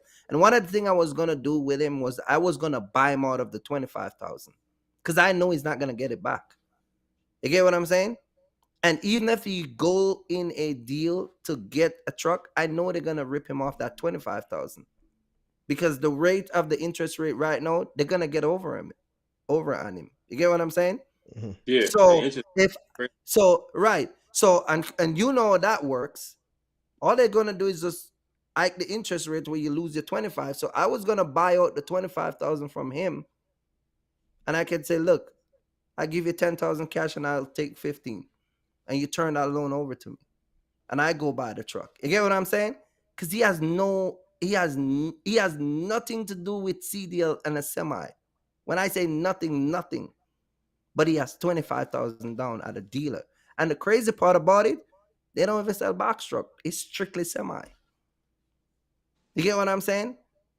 Now, a guy like him, if he doesn't have somebody like me or you guys to move around and get that money back, he's going to lose it. That's going to be a bad business decision that he makes. That was a lot of that going on like 2 years ago, pandemic time. A lot of that was going on. That's where you get that money from. Well, lucky for him, I got the loan and everything. He got approved and everything, but he never actually go and pick up the truck. So they have a credit for him. It's been sitting there from June the 21st, 2021. He has it there sitting now. And he doesn't have a CDL license. The best way you get that money back is let somebody buy you out of it. Hey man, give me 10 grand and go get that money. Because else just give the dealer. Hey, cool. Let me ask you a question. What was the difference? What do you see any differences from the freight recession of 2019 versus what's going on now? Oh, this is way worse than 2019. I thought 2019 was bad. In 2019, I was out there for real, driving. Because I thought 2019 was bad. This right here is worse than 2019. 2019 was actually what probably the last best year we have in trucking. Looking back. Well, yeah, I mean, looking no. Man, listen, Mark. I bought a truck in 2019 and I still got my truck. No, hold on. I meant 2020. My bad. 2019 was a trucking recession. It was a freight recession in 2019. Here's the thing. But we didn't have that free money, so people were still okay. But you still got you got to count those rates though. I'm talking about the rates. Those rates that were during the pandemic, they were inflated. The people who were smart knew how to get that money, and they knew it was coming to an end because you got to understand, a lot of people was in that euphoric phase of a bubble. They was in that stage 3 of a bubble, that euphoric phase that thought this was just how this industry is and it was going to last forever. A lot of people came in during that time, right? And they just thought that it was, right, what it was. But the rates still were high. You know what I'm saying? Now, the people who just didn't know any better, the people who knew it was coming to an end, and they made that money, and stashed it away. But they did exceptionally well. So you can't just act like it didn't happen. It happened. It was inflated, but it happened. So that's what I'm saying. That's what I'm saying. I was there and I made money and I stashed it away. So, but what I'm looking at was based on what we go through in the pandemic, that even though the rate was bad, think about it. Gas price wasn't the price. Listen, DEF wasn't even the price that it is today. You get what I'm saying? So you were still making a higher profit margin versus now. But here's the thing, Kurt. And then I'm gonna let you talk, cool, because I knew you should say something. A bunch of companies went out of business in 2019. There was companies coming in during the pandemic because the rates was high. We got to look at. See, this is why I talk about the proof. You got to look at the charts. Look how many businesses folded in 2019. Look how many new authorities were opened during the pandemic. Yeah. You see what I'm Mm-hmm. saying? See, Yeah. it's the data. No, I know See, what you're talking about. you see what I'm saying? So go ahead, Cooley. No, I know exactly what you're talking about. Because Mm-hmm. the reason why I say now is bad because of how long it got stretched. It's been Mm-hmm. about 14, was it 14, 16 months, 14, 16 months. Mm-hmm. This thing's been crazy low. But Yeah. 2019, I'm trying to think 2019 going to 2020 before they said it was COVID.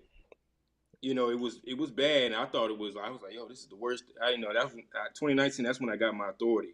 But uh, my thing is, I don't know how it does into the box trucks, but in the semis, I always say I went the long route. So I went through my phases. I went through the whole being a company driver, doing a lease purchase, doing a lease, leasing on, getting my first truck and leasing on to a company, getting my authority. But there's guys that are graduating trucking school, going straight to getting an authority, and then riding off to the sunset. In the box trucks, is that a thing? Is there a lease purchase? Can you lease on to a company? Can you lease trucks? You I can don't lease know. I trucks. don't really know too much. Like it's kind of like So so it's a little. so You could. so here's the difference with a box truck, right? A lot of stuff that are highly promoted in the semi and the semi side of trucking, it doesn't promote it highly over here in the box truck. So my first box truck was actually a lease. I leased it from Bush Truck Leasing. Get what I'm saying? They in Ohio. But and it's funny you brought that up because I saw a news article today. I didn't get to watch it because I was, kind of running to come and do this. But I showed it to Mark where the FMCSA now is actually cracking down, and these leasing company that are putting people in truck and telling them that they're owner operator, and these guys are actually working, you know, peanuts on the dollar, but driving around a brand new 2025 and 2027 truck. You get what I'm saying? Mhm. So you don't find that in the semi, in the box truck. You don't find guys promoting that. You don't find company promoting that. You don't find company promoting that they're gonna put drivers in box truck and put them, give them whatever they get. They do that stuff in the semi. You understand what I'm saying? Yeah, So it's like two ways. A lot of stuff that the semi world promote and works over there, it doesn't in the box truck world. It doesn't. It's the same thing. You know what I mean? And like I was telling Mark the other day, here's the thing, and you'll know this too. Here's the thing: semi money is bigger. Ain't nobody gonna debate that. There's bigger money to make in the semi world if you do it correctly, right?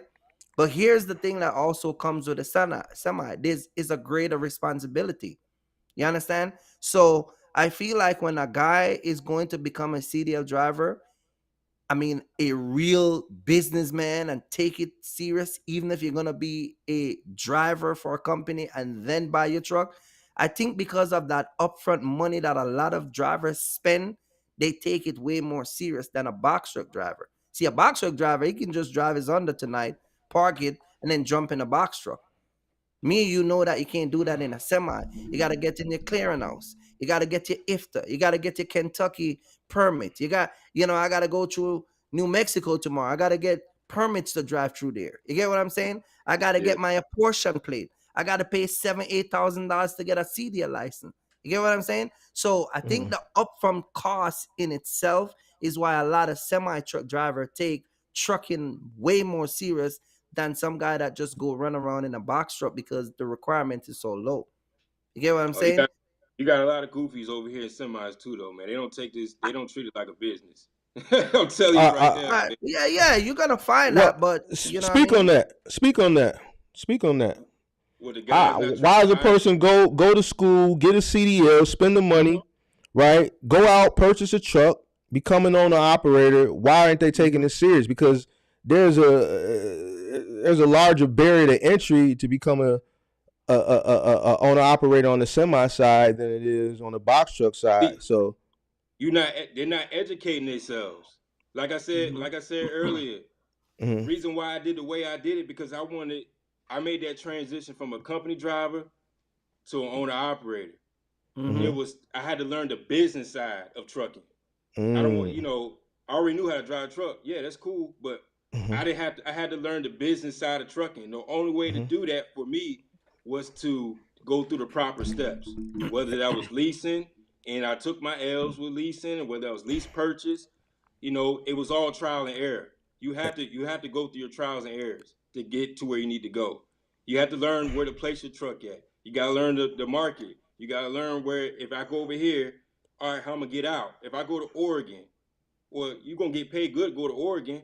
All right, but what you gonna do when you come out? If I go to mhm. Wyoming, it's a dead Right. area. Right. These are things you gotta learn. That's why you can never jump into something unless you fully sure. That's why I made Mhm. the next steps on buying a truck because I was ready. That's why I made the next steps to get my authority because I was ready. And that's why I did all the proper steps for me to understand the industry. That's why I understand why the trucking industry does what it does. It does the same thing every single year. It goes up and it goes down, and you have more downs than you have ups.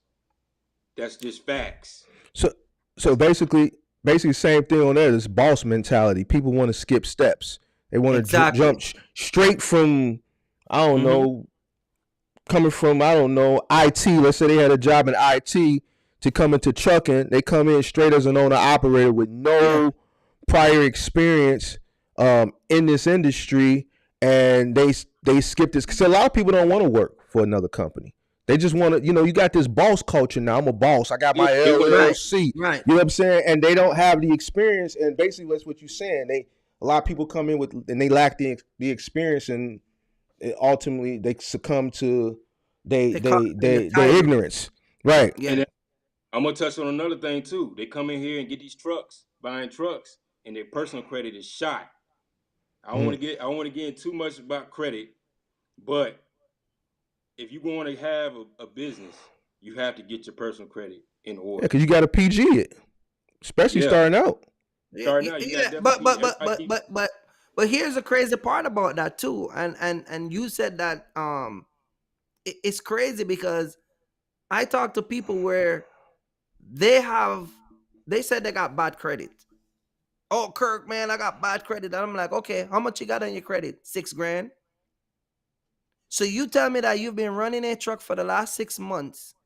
You owe $6,000 in total in your credit card debt. You get what I'm saying? And you're telling me you run a truck, but you still have a negative $6,000 on your credit that you can't take off. So that way, when you walk in a bank or you walk to finance a truck, they don't see that you're overrising $200 for the last 6 years. They don't see that. You get what I'm saying? So again, it goes back to what you're saying. Like a lot of people don't. They're not taking the time to sit down and really research and really take this thing serious. Where you know what I mean? If push come to shove, where they got to sign for a truck, their credit is credit worthy. You get what I'm saying? It's just like everybody just out here and just doing whatever they think that the way business run. You get what I'm saying? The time is not being spent to really look at a lot of stuff. They But are educating themselves. They're skipping steps. And it's getting out of control. It really got really crazy in the pandemic. Everybody got all this money, start buying these $100,000 trucks that was actually $30,000, and now they mm-hmm, upside. They can't afford it. mm-hmm. And one thing I don't get is why do people get this pandemic money and making payments on a truck if you had the money?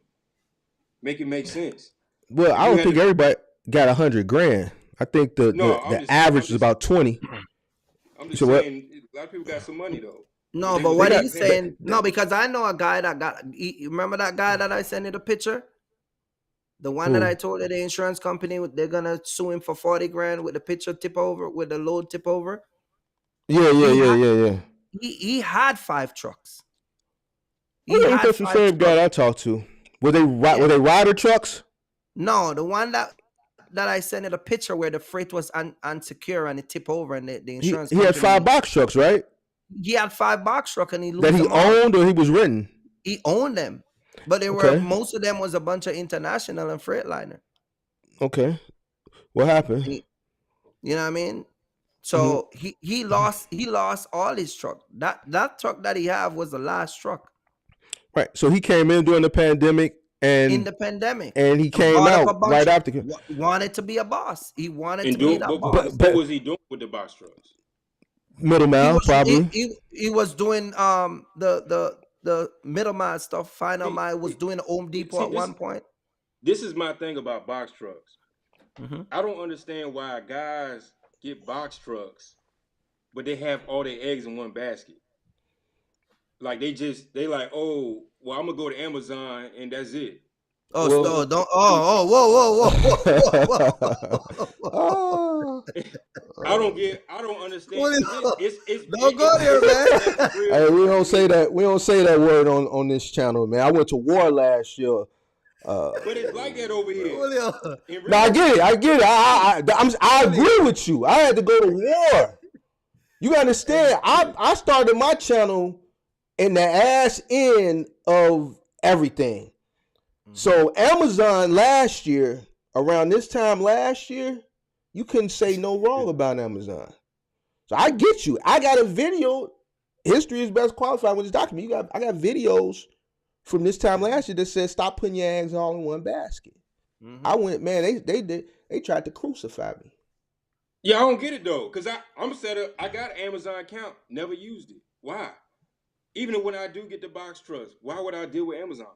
That's why I said everybody goes one way. I'm going the other way. Y'all don't want to go get the direct customers? Okay, I go get them. Hey man, I stop was letting the gonna secret out of the bag, man. Hey man, cut this guy out. Cool. You know what I'm saying? Hey Mark, man. Hey Mark. We're gonna end the live, man. Hey, Mark, this this- coming over here to Richmond and trying to take all Hey, the work. Hey Mark, cut the live, man. We're gonna have to cut the live. I don't let get it it out. though. I think a lot of box truck people, and I agree because I've done content telling people to stop doing it. I can't say it anymore because a lot of the bad actors that was putting out misinformation last year, a lot of those guys ain't around no more. I think the people that were coming in the box truck space last year, they were just ignorant. I'm trying to think of another word, but ignorant I think is the right word, suits it. They were ignorant, right? They the same stuff we've been saying, they just didn't do the information. I think also a lot of the box truck guys, they didn't want to do any work. They didn't want to do any work. See, it's easier for y'all on that side to find work, right? Because the box truck, and Kurt, let me know if I'm wrong as far as the middle mile on this. The box truck lane running middle mile, you just taking pretty much overages. Mm-hmm. This is pretty much overages, right? Things that either couldn't fit and a company don't want to pay a semi truck to come get it, so they rather put in a smaller vehicle, right? Smaller vehicle, right. So y'all got more options as far as that middle mile, right? Over here on this side, man, these guys just don't want to do work. Amazon was the creme de la creme. It was the easiest thing to get in. You didn't have to. Amazon really wasn't. They didn't have any. I don't want to say their requirement. They didn't have the requirements. Their requirements were very minimal. Right. And the reason, we know the reason why now. I knew it then. You know what I'm saying? Because they had an overabundance of work and they needed all hands on deck. So I think a lot of people were promoted to come into the box truck space in that lane specifically in particular. And it was doing good at the time. Right. And it was doing good at the time. So there's not, on this side, you're either going to run Amazon, you're going to run OTR middle mile, or you're going to do final mile. And up until recently, guys, they didn't want to do final mile at all because it's too much work. Mm-hmm. It's too much work. So I don't think it's eggs in one basket. I just think there's just not a lot of, it's No, but I know where it's coming from because remember I asked a YouTuber that. I say, "Yo, you do Amazon. Do you see yourself doing anything else?" And he said, "No. No, But no, no. Amazon till I die." because You get what I'm saying? Oh my God. because people brain let me say brain like people were so listen.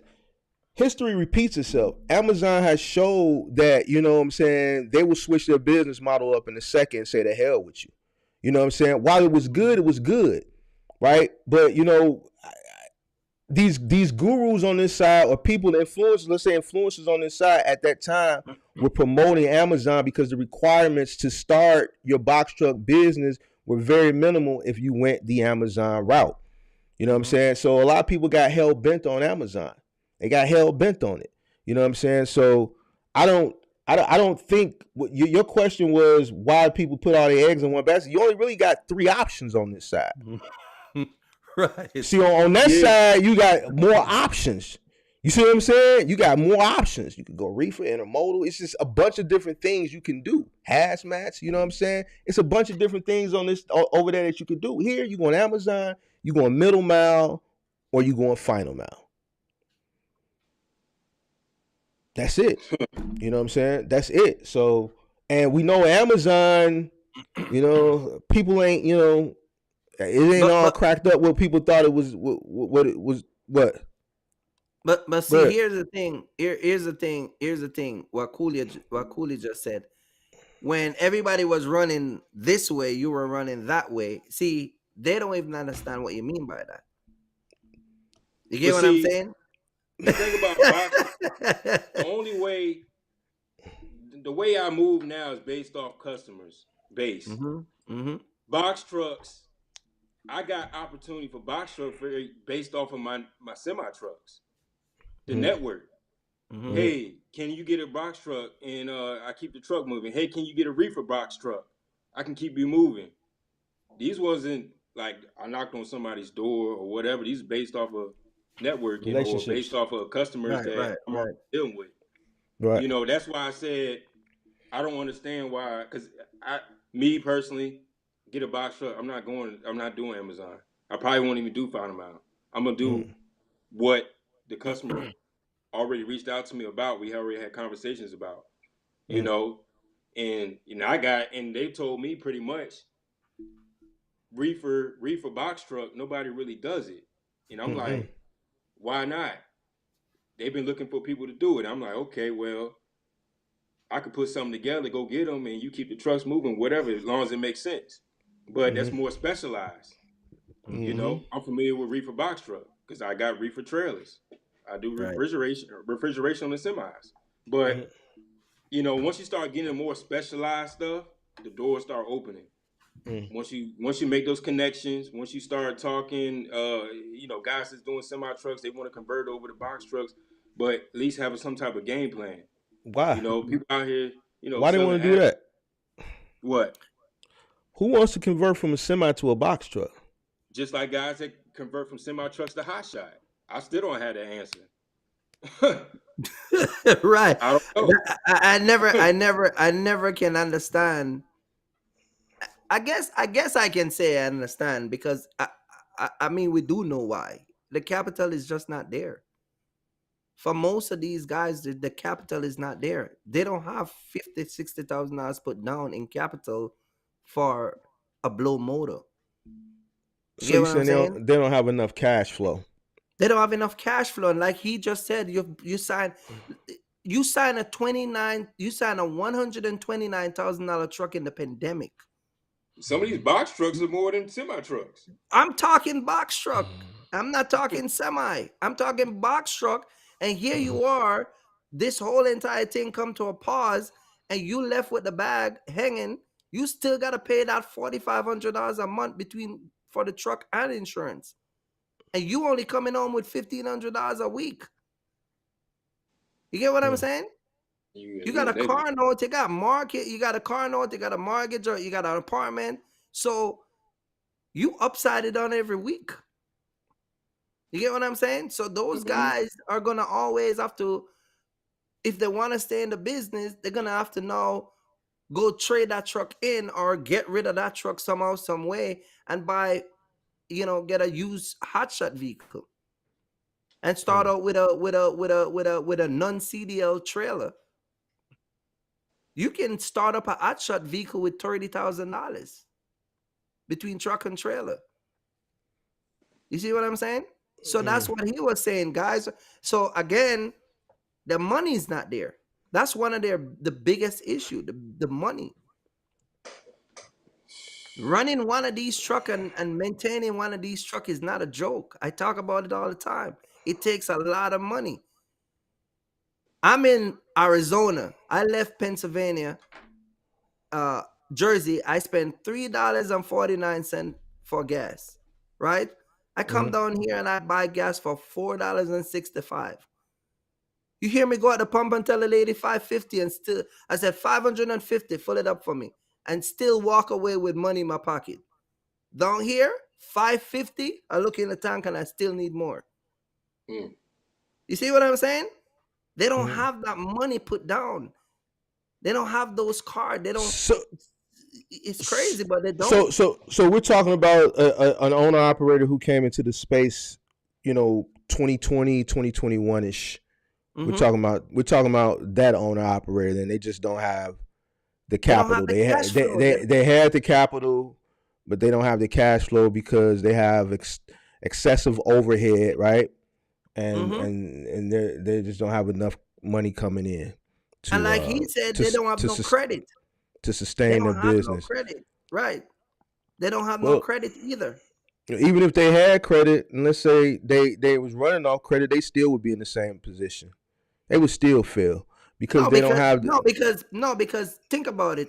Well, yeah, they still would fail, but the point is, if you had structured correctly, let's say I run out of my cash flow on my reserve on my business cash flow, right? Yeah. At least I got the credit.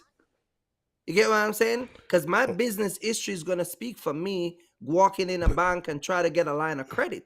Right, but when what he's saying is that they don't even have the credit to begin with to even walk in. See, I get it. But this is the thing. This is what's going on, though. People are trying to get lines of credits when they're doing bad. They're already bad. They're already down. Right. Bad. That's what I'm saying. They're gonna fail anyway. Right. I told people numerous times when you're supposed to be doing very well. You're up making money. You're supposed to be at that time. You're supposed to be saving, opening up lines of credits so you can prepare for when the down is about to happen because it's right around the corner. It's right around the corner, especially in the semis. Semi space. I would say 6 months tops. You got a good months, and that's it. That's it. But I mean, when the time is but you're talking about a lot of money in 6 months based on how much mileage and radius they're going. But yeah, a lot of people don't have it, man. It's crazy. But people out here blowing bags, going out here tricking it up, doing whatever. Talk about expand on that because Mark think when I talk about that. Hey, the FBA in the building. They just came in. They let you know. So be careful. Tread lightly. FBA is in the building. Cooley, expand on that what you just said a while ago. Tricking it up. That's a new term for me. Oh, tricking it up. Yeah. What is that? Going to strip clubs. Yeah, whatever. Rolexes, buying Lambos. Foolishness, man. This guy's out there in Florida. I remember there was a time, bro. Hey, Mark. Guys in Florida. Hey, Mark, that's so familiar.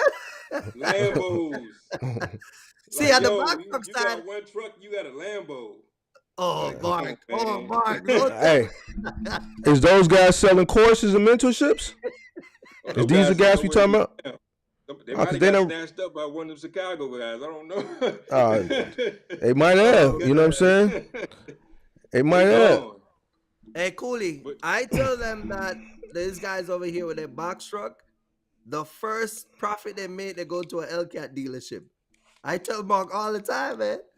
So I'm happy that you said that they're doing the same thing in the semi world. Oh yeah. You see what I'm saying? Flexing is all time high. Yeah. I don't They see too doing many people flexing no more though. I ain't finna hold y'all. I don't see too many no, people not flexing no more. not right now. It's kind of yeah, I would hope not. But I don't yeah, when see that nobody pandemic, flex. a lot of people got caught up. A lot of people went to jail. There's a lot of trucking companies, a lot of guys in trucking space. There was a guy out of Arkansas. Yeah, I Uh, read about that one. he went to prison for like they gave him like 20 years or something like that. Yeah, I read about him. Remember Uh, that guy from Atlanta, from what is it, Real Housewife of Atlanta? yeah, Oh, yeah, yeah. Yeah, you What was talking remember his name? about him? Baby Blue? Nah, not Yeah, Baby Blue. I'm talking no, about the dude. He was on. He was like loving hip hop or something, but he was Love and Hip Hop. Yep, yep. Yeah, Mm-hmm. from but Pretty Ricky. nah. I know you're talking about Pretty Ricky, the Baby Oh, Blue, but okay. not him. It's another dude. He was It's another married. guy. Uh huh. He was married to somebody. He was messing with the girl. Was it the The Love older Hip Hop girl. Miami? No, Atlanta. Young Jock was messing Atlanta, with her. Oh Atlanta, yeah, yeah, Atlanta. yeah. I know who you talking about. I know who you talking about. Yeah, yeah. As O or soon as something. Damn. he go to, soon as he go to O. Oh, jail, she left him for another guy with money. yeah, yeah. I Yeah. know how you talking about. I He can't was think from of the like dude now. Arkansas or something like that, but he lived in Atlanta. Yeah, Mm-hmm. yeah, yeah, yeah, yeah, yeah, yeah, yeah. But he had a trucking. He was messing with the trucking industry, Mm-hmm. Mm-hmm. and they gave him like 20 years or something like that. Got Messing around. snatched Mm-hmm. up. Yeah, man. Hey, No, man. it's crazy, and people, I don't know, man. People just The get it PPP was easy. something nobody ever seen before. People were Mm-hmm. just applying for it, getting it, but they wasn't using it correctly. Mm-hmm. Like Well, if they didn't I have just a don't. business to begin with, it was a scam. You had to have a business that had been in business. Um, I think it had to be in business for like a year in order for you to apply, if I'm Yeah, not you have to be mistaken. in business You had to have a For it. pri- business in 2019, I believe it was. Right. So 2019 at least before. a year Yeah. prior, right? So yeah, Yeah. so a lot of people was making up fictitious businesses and getting that money and Mm-hmm. getting lots of it. So, but I mean that's here no there. Let me ask you this: what's your? Go ahead. You have something to say, Kurt? Yeah, I just want to ask him. Um. So those trucks, right? Those trucks that take, because I always see these huge crane that's been, those triple axle truck and the tractor. They, those big trucks that take the flatbed that takes these humongous cranes. Oh, You talking RGMs. about Yeah, yeah. What like what part of trucking is that? Like, how do you get in that Heavy part of? hauling. That's heavy hauling. Oh, so that's heavy hauler. Mm-hmm. You ever think of doing that? Or the risk is too No, much? because I kind of stay in my own lane. I something Mhm. like that I have to get educated on. Right, I right, don't right, jump out there. I got people around me that can teach me the game, but right, right, you right. got to perfect your craft first before you start moving on to something else. Yeah, But yeah, they pay big money too. 40,000. I mean, I seen somebody was talking about on TikTok the other day, 40,000 in 2 weeks on yeah. RG or whatever it was or something like that. Which that's but I kind of heard, hack. but I heard a lot of that goes to cost. You got to have escort and all that stuff, right? Yeah, escorts, You got to get a permits. lot of permits and all that Yeah. stuff. Um, I mean, fuel. I mean, it's a lot of Right. shit. So But so the gross amount is big, but the margins are still small, right? I really don't know. I couldn't really give you. What's his name? He's in here? He does it. Calvin Mike's Leak. trucking. Okay. Calvin Leak does it. He would know more Okay. about that. what about the type of truck? Like, is there I know that it, because I got a Volvo, so I know those trucks, they gotta be special specs truck, or they? They gotta be spec correctly. Right, You right. got to have a special spec to get to Mm-hmm. do that kind of work. To pull that kind of weight because you're Mm-hmm. talking about over Mm-hmm. 80,000 pounds. You Mm-hmm. talk Right, right, right. Yeah. Yep.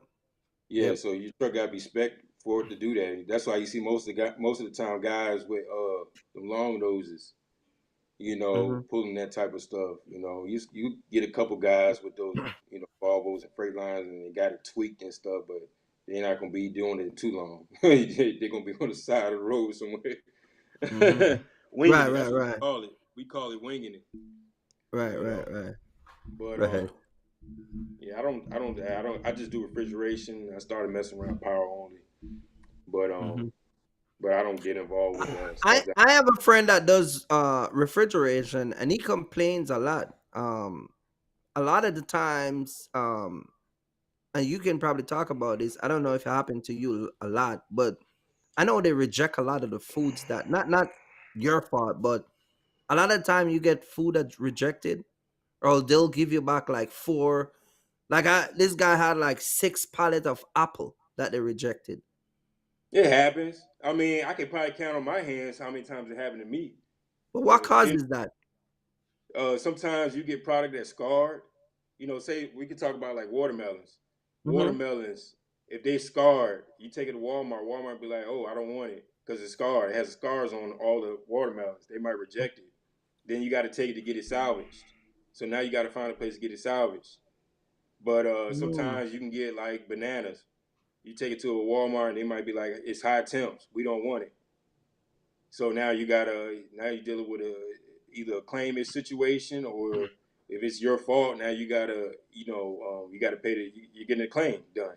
If it's not your Mm-hmm. fault and you did everything right, well now you gotta get it salvaged. Take it to a place to get it. It's pretty much like a donation, pretty much. But I mean, it happens. Reefer, you're gonna have your issues, long hours. Things happen. Sometimes you might get extra product on the truck. You might have another extra pallet of, like my boy was talking the other day. He had like 2 pounds of Oreos and 2 pounds of Sour Patches, and he was trying to figure out what to do with them. And I was telling him, either donate it to a church or give it away somewhere, or Mm-hmm. something like that, donation or something like that, or keep it for yourself. There was a situation one time when I had what do you call it? Sabra dip, the Sabra dip. What do you call that stuff from Sabra? It's like a dip with it's like green and stuff. It's like some organic stuff. And I was trying to figure out what to do with it, and I ended up donating to a moose lounge. They just took it off the truck or whatever. So But as a as an owner operator that's running reefer, you have to do reefer briefings. which you said reefer briefings. Yeah, like like if you a company driver and you run a reefer, you gotta do your reefer briefing. Do owner operators have to do that too? Like you talking like a pre-trip, like a pre-check? So like you run a reefer, you might have to call. If you work for JB Hunt, you running refrigerator, you gotta call in back to the dispatch and tell them where the temp is set at and all that stuff, and then Oh, they oh yeah, like call a brokers reefer would briefing. call. Yeah, like Mm-hmm. brokers would call you like, hey, what you set the reefer temp at? We just calling to make sure it's on the right temp. Stuff like that. The brokers would call. Shippers, if you're dealing with the shippers directly, they really, as long as they get there and nothing happens. But So, brokers, so yeah, it's they got their. Oh, go ahead. so it's a little lax versus when you're a company driver running reefer. Company Because when you drivers, run a no. reefer, Company drivers, yeah, they got to deal with the dispatch and making sure right, they got the right. Because one thing about it, nobody wants claims in reefer. right, That's a known thing, especially if you don't got the right temp. mm-hmm. You can get a claim real quick. You know what I'm saying? Especially if you got a negative, you got a we'll say like a 55-degree low, and you got it on -10. You asking for a claim. Mm-hmm. What? But yeah. Why did you decide to do reefer versus driving if the risk is so high? Back then, I did do driving. When I first started, I did driving for a little bit, but I found out when I got my authority, driving was saturated in Virginia. It was oversaturated. Everybody was doing it. Anybody can do driving. Anybody can pull driving. So I started getting like messages and emails like, "Hey, we need a reefer trailer here. We need a reefer trailer here." So I just started buying reefer trailers and getting into the reefer game, and start building my network like that. And next thing that's what I just kept doing. It just worked out for me. Nobody Mm-hmm. was doing it at the time. Everybody was just like, all the questions y'all was asking. Everybody was scared of. Mm-hmm. Mm-hmm. They were scared of claims. They were scared of the reefer broke down. Knock on wood, I never had these issues. Right. breaking down and stuff. Like I never had a claim. No none of these issues. Everything was good. So, I mean, the reefer is just another motor, just like the engine. As long as you take care of it and you make sure you're doing the right things. If you got an oil leak, fix the oil leak. If your gearbox is leaking, get it fixed. A lot of people on the semi trucks, they like to ride on engines, ride on check engine lights, and keep riding on, keep riding on, keep riding. Not getting PMs done. When you don't get Mm-hmm. PMs done, that causes big problems. Mm. Mm-hmm. PM oil changes are important, especially at the right time. On reefers, you get an oil change Mm-hmm. on the reefer units. You get an oil change like once a year, once or twice a year, depending on how Mm-hmm. much you're running it. Mm. You Mm-hmm. know, I always do it before the weather break. Like I did all my trailers like 2 months ago.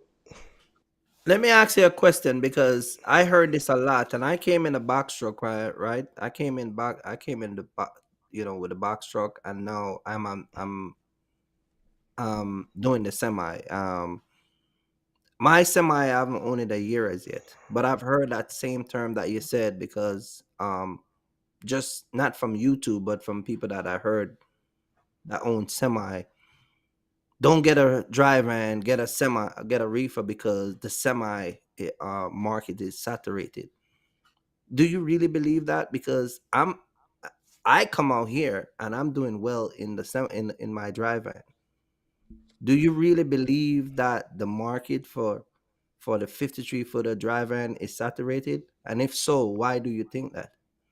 And I want to say, if you built something in the Mm-hmm. beginning, like if I Mm-hmm. okay, say for instance, if I had did drive in and I'm in the beginning and I'm still doing drive in now, there's a Mm-hmm. reason behind that because I built a relationship or I built a network or I built something or I got customers. But a lot of people, I would say, drive in is a lot of people do drive over here in Richmond. A lot of people do either drive in or they do the ports. Mm-hmm. When I'm talking about the ports, I'm talking about the containers. Mm. They come from the water off the ships. Right, right. Those are the two things that guys do. I understand my area. I understand what everybody's Oh, doing. so you're just saying your area that you were entering, that Yeah, area was saturated with dry vans. So yeah, you yeah. choose That's what to I was go. trying to say. Okay, My okay, area. okay. So Got you, this got is you. so the way I did everything to build Mm-hmm. everything. I Mm-hmm. got 8 truck. I got 8 trucks now. Mm-hmm. So Mm-hmm. the way I did everything, I started off with uh running from VA, doing VA, Maryland, DC, Pennsylvania, New Jersey. That's all I did. Mm-hmm. And all I did was scale back, keep scaling back until I get to a range where I'm like damn near local. Mm-hmm. I only got one driver that runs out to PA and back. And he lives in North Carolina. Everybody else is local. So my goal was to get everything back to Virginia, Mm-hmm. back local, so if I need to be in reach or something, I can go out there and do it.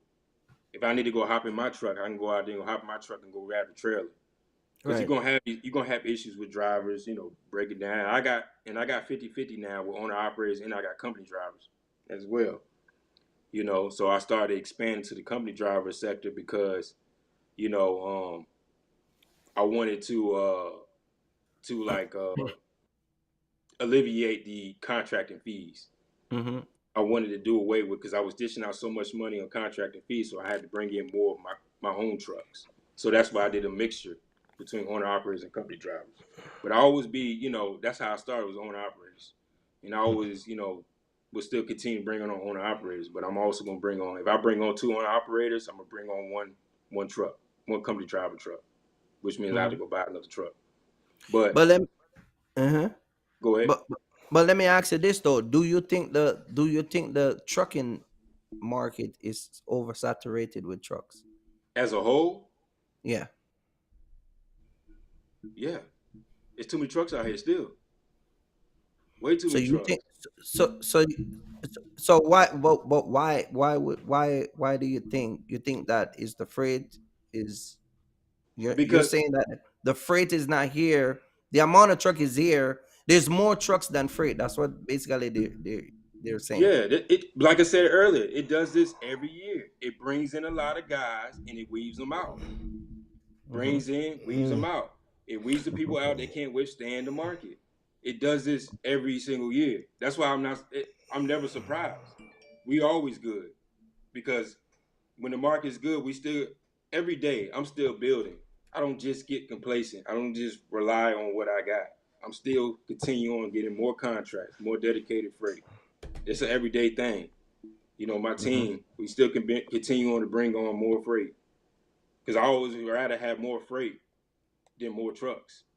Mm-hmm. You know what I'm saying? I might not be able to take them all, but at least I have that option. But this is what it does every year. It brings in, weeds out. That's what I'm saying. It's the same thing every year. It doesn't matter. Yeah, this year is a little bit longer, but it is what it is. Okay. You want to say something, Mark? Yeah, I was gonna ask him what I was gonna ask him. Well, I had two questions, but I think I'm just gonna do one, and then I'm gonna do some Q&A, and then we're gonna probably wrap it up because I don't want to take up too much of his time. I know you be going 7 hours on your channel, but I don't want to hold you. Oh nah, man, that was you got the record.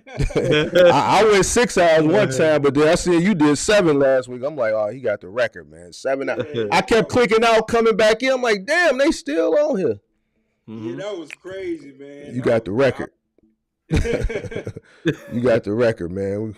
But I wanted to ask you what you think. Can you forecast where you think the industry is going? Let's say within the next 6 months, as we about halfway through the year. Where do you think the industry is going? Do you think the rates are gonna go up? Do you think they're gonna bottom out? Do you think we're gonna kind of see some consistency with what's going on right now? What do you think? Well, I had a prediction. I did a prediction 2 months ago. Well, what is it, May now? I did a prediction back in February. And I said that it was going to be a shift in April, and it didn't happen. After evaluating and seeing what's going on, I think the rates are going to go up a little bit, but it's not going to be. This is the new normal. This is going to be the new norm. It is what it is, and you got to learn how to adapt. Like that's why I say every year since the beginning I started, man. You know, you saw the $4, the $5, $6, but every year it goes down. It keeps going down. It keeps going down. You know, until the new norm is going to be $2 a mile. You know, there was a thing years ago where everybody was talking about, I got to get $2 a mile. I got to get $2 a mile, and I'm trying to figure out why y'all keep saying that. Where did y'all get that number from? You know, but I think this is the new norm. I think you might see a spike a little bit based on the holidays. You me being in refrigeration, you know, dealing with, you know, flowers. I do flowers. You got Mother's Day coming up, Halloween, Christmas, and stuff like that. You might see a spike a little bit, but that's it, man. And, you know, this is normal. This is gonna be normal.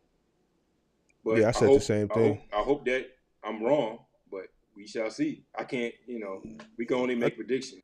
I think you're right. Because I've been saying the same thing. I've been telling people, man, just figure out ways to make money now. This is going to be the new norm. I don't know what that was a live thing last week. I like to parallel stuff to, you know, give people like a visual, and I used the fuel scenario, how, you know, I remember back in my late teens, early 20s, fuel was under $1. It was like 89.99 Then when it went up, how everybody was like, man, it's $1.20. You know, man, we gotta get back to 79 cents. And it never went back down. And then when it went up to $2, it came back down. But when it went back up, it never came back.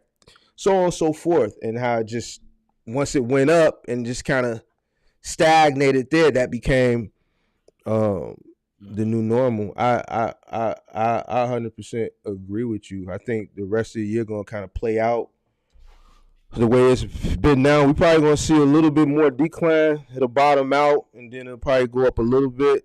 So I think it's gonna bottom out, then go up a little bit more, but it's gonna be consistent to what we see now. I just think there's a lot of variables that are at stake that are going to keep the rates pretty much where they're at. So, Yeah. I guess we could do some Q&A. But let me ask you this one last thing before we do the Q&A. Why semi truckers don't like box truckers? I was gonna bring that up. I was like, hold on. I was talking about that earlier today. I was like, hold on, where did they get that from? Huh? Because I just see complaining. I don't really see it, but I just see on other channels and in different places a lot of semi truck drivers they have a disdain for box truckers, especially the ones that's OTR. Well, I OTR was hear. I think it's the Well, same thing why they have the hate for hot shot drivers. It's the same thing. what's the reasoning behind it? I heard they take up a lot of the parking. They get mad about the parking spaces at the Loves or something like that. They hate seeing box trucks parked in the parking spaces. Yeah, they hate that, boy. I used to hate that too, man. I heard that. I heard that. One of the biggest reasons is box truck drivers is the cause of the rate being driven down. I've heard that. You said repeat that again? I heard that box truckers, the guys who drive the box truck, they're the cause that let the rate go down. Why semi drivers don't like them? I mean, I can see it from the ethics standpoint, but I can't see it from the formula standpoint. It's going to be way more semi trucks than it is box trucks moving freight. So I just don't see how the lesser. This goes back to what we were talking about earlier. It's got to make sense. I don't see how something that it's less of, even if that was a factor that weighed in on the rates. I don't see how the lesser could control the mass majority. You see what I'm saying? There's way more semi trucks running freight than it is box trucks. So I don't believe that. What you think, Cooley? The box truck. I mean, I think that's kind of like some of it, a little bit, driving the rates down. Because I have seen some outrageous numbers on the box trucks, and guys, you talking about numbers, and when you talk about box truck numbers, a little bit different, but common sense is common sense. I see guys pulling loads for $300 that's going 250 miles. I'm just like, man, it just don't make sense to me. Right. I'm just like, all right, well, why are y'all doing this? Sometimes I be in these Facebook groups and I be seeing these guys posting stuff, and I'm like, yo, y'all hurting like that, and y'all still doing it? Let me ask you a question. Let me ask you a question, right? What do you think about all these groups that are out there? Box truck, semi, whatever groups. What do you think about them? Do you think that? Because I'm against a lot of the groups that are out there. I feel like if you find someone that is knowledgeable and feeding it information, and you validate this person is the person that is the true authentic person that you need to be staying under their wing. You get what I'm saying? Yeah. What do you think about people jumping from YouTubers to YouTubers, groups to groups? You get what I'm saying? What are your take on that? Because I just say it's bad for people, especially the new people that are coming in, that that the more people that they watch, somehow they're gonna get some type of unique remedy that's gonna make them make more money than us. What are your thoughts on that? Welcome to social media. Social media, like they said, what's the term they say? Social media ruins relationships. Mm-hmm. This is a whole new era. You can't stop social media. If people gonna speak their opinions on these groups, people gonna say what they want to say on YouTube, and people gonna have their opinions. Opinions don't pay the bills though. Everybody's gonna have their own opinions. Right. It's one of those things. It is what it is. I mean, these Facebook groups, people. like this is one particular one I'm in. It's called Amazon box trucks, and I see, Yeah. I see the stories about guys dropping stuff off the post office and nobody's Right. there, and I'm like, yo, this is crazy. What do I Uh-huh. do? Who do I call? I can't get in contact with somebody. It's Mm-hmm. just I'm just like, yo, this is crazy, you Mm-hmm. know. But I see it. I'll be in some of these joints. I'm not saying I'm on there commenting, but I'll just be on there looking. I'm like, man, I never been in it's a Facebook group. man. I never been in one. I I keep hearing so much bad stuff about them. I just don't desire to even go look at them. Yeah, I don't, I Yeah, don't, I don't, I'm not in one. I never been in. All right, let me get to these questions. Let me get to these Mhm. questions. All right, so Anderson has a question for Cooley. Hey Cooley, you dispatch your drivers or you have contracts right now? I have my own dispatcher, which means I have an in-house dispatcher, which means I had somebody pretty much 3 years ago. Uh, her wife, or I mean not her wife, her fiance was one of my drivers, and he introduced me to his fiance, and she was working at a place, and pretty much she was interested in getting a trucking game, and I trained her. So I didn't go out there and hire a dispatcher and gave him a percentage. I hired a dispatcher and trained them, and they've been with me since. Well, they've been with me almost 4 years now.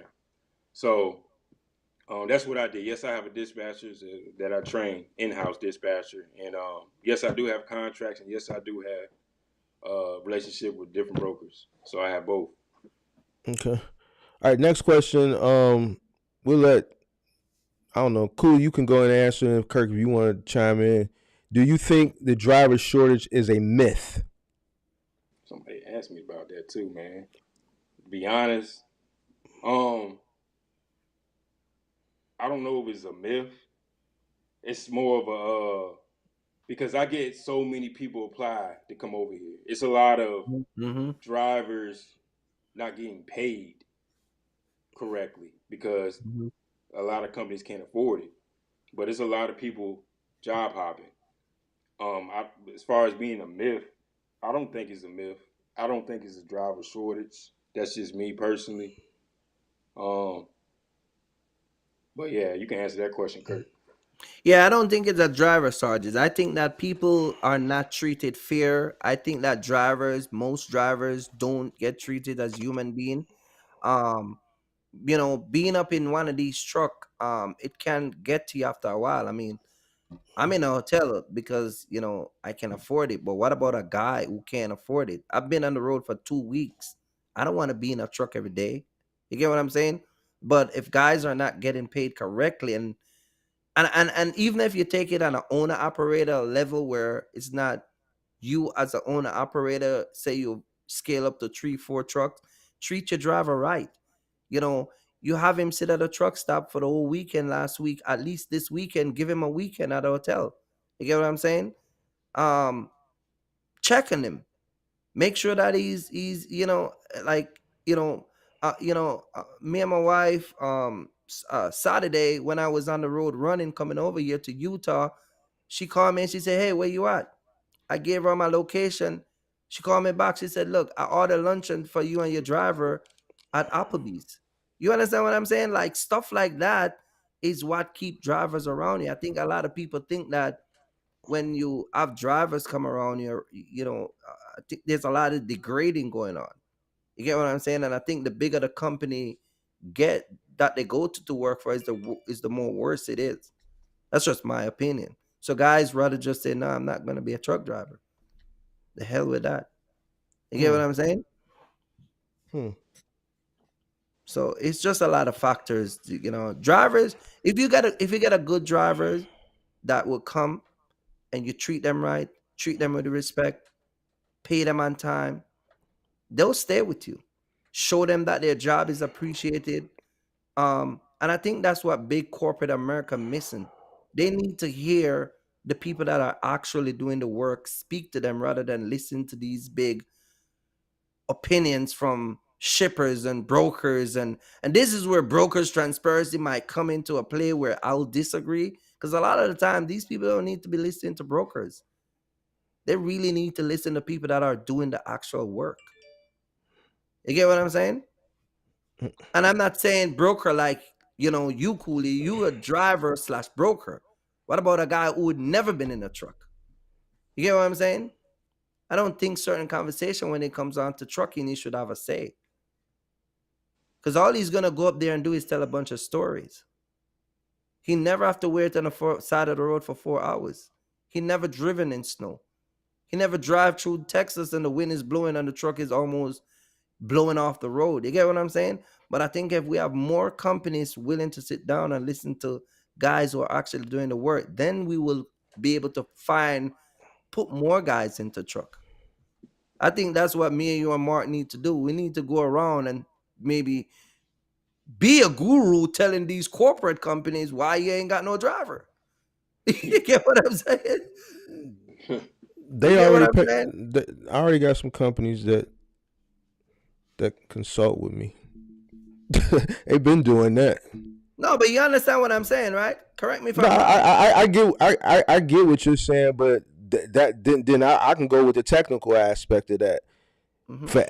For every 6 boomers that are coming out of their truck, it's only 2 generations Z replacing those seats. So, at the end of the day, the younger generation is just not.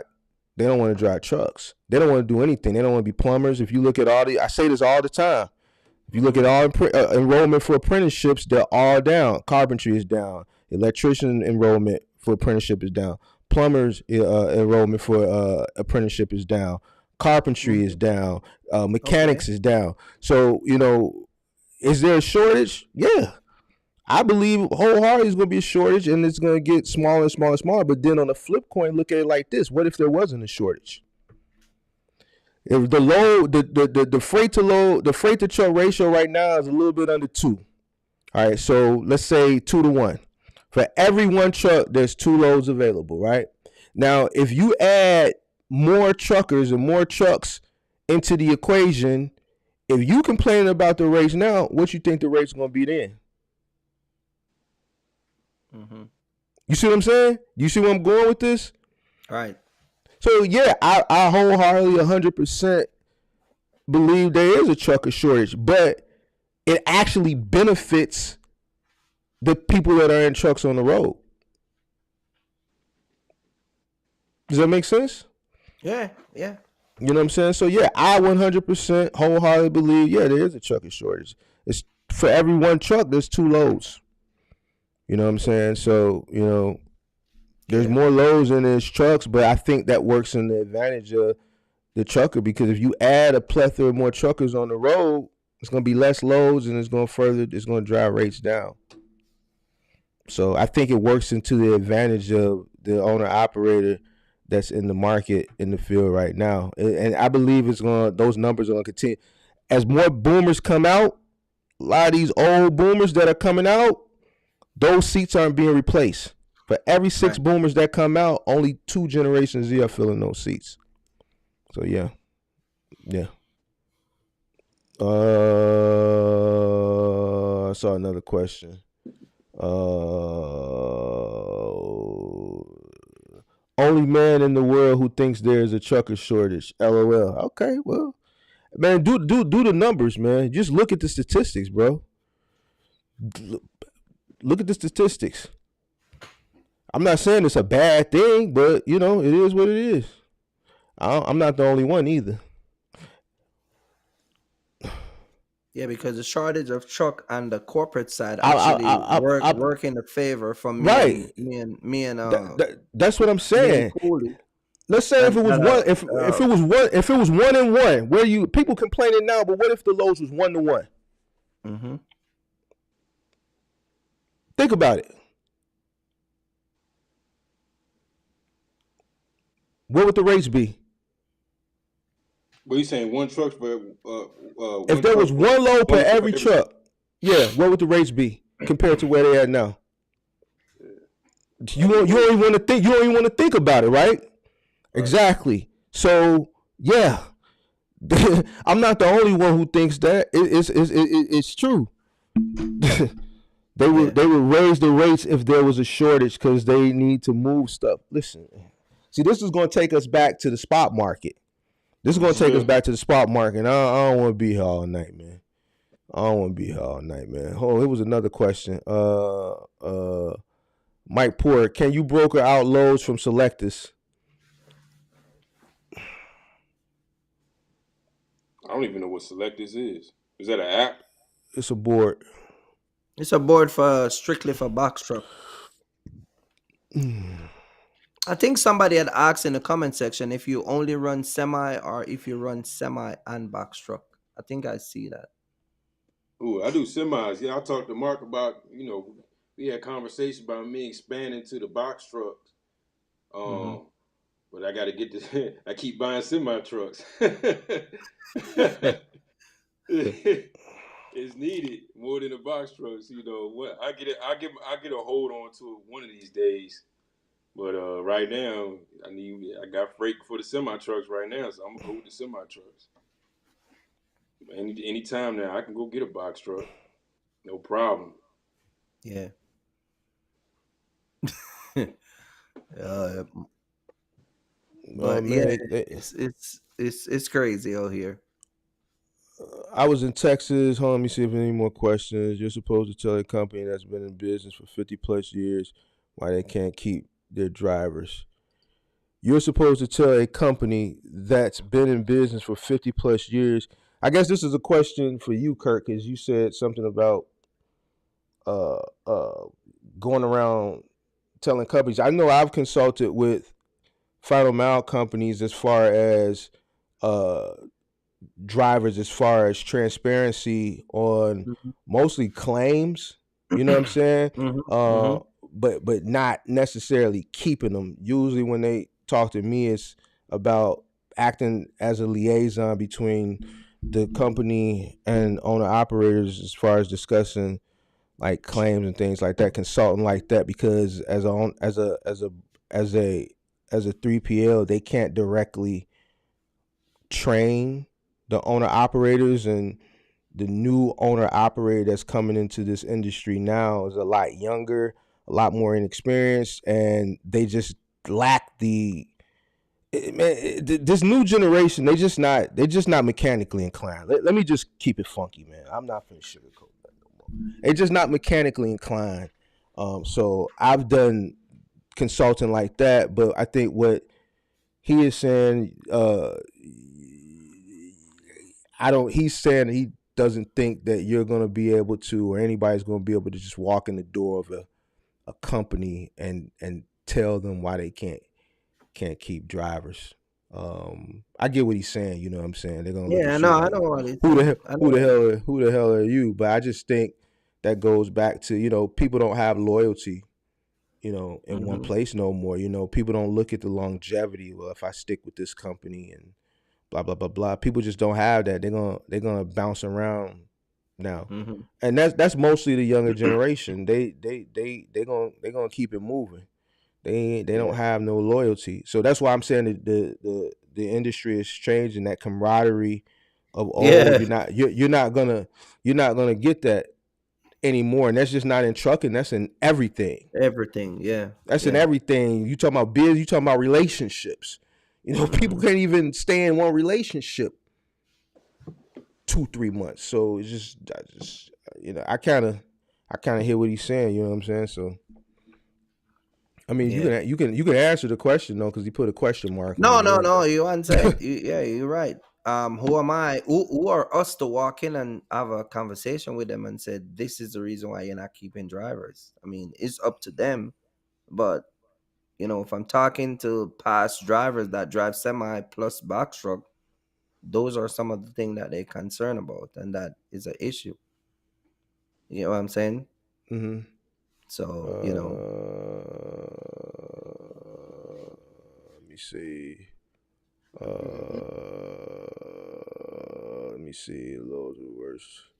well, Angel yes. said loads are worse. He said Angel was saying there's less loads for every truck. So I don't know. I can only go with the charts say. So But Angel was saying there's less than one load per every truck. So I don't know. I can only go with the sources where I look at. Say so. Countries are exporting less than ever. Definitely, countries are definitely.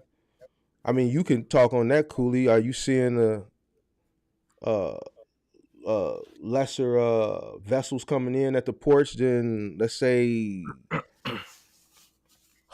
prior to the pandemic? Nah, I'm because like I said, I'm doing I'm doing a lot of fruits and avocados. It's still the same for me. So you're looking at more specialized freight. You're looking at not general commodities. You're looking at food.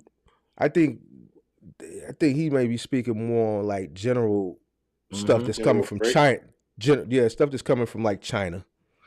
Oh, I don't. Yeah, I don't do that. I don't. That's more of a drive-in. I mean, you do Mhm. got drive-in stuff coming off the ports, but that's So yeah. so The ports did slow down though. Yes, the ports Mhm. did slow down. so It's at cool. an all low. So cool. You're telling me I gotta sell my trailer now and come over to you to get trained to be a refrigerator? Oh no! We'll do that over here, man. Hey Mark.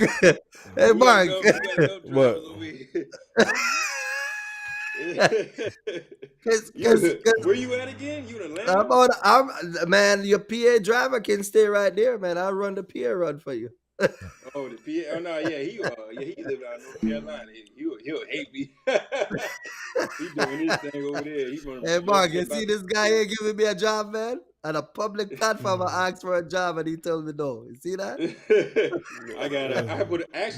I did a hiring freeze. I got too many people trying to come over here.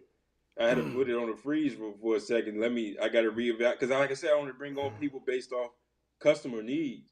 Mm-hmm. I'm trying to get away from the spot market, the low boys. I don't want to do low boys no more. Everything's customer based. Right, right, You right, know, right.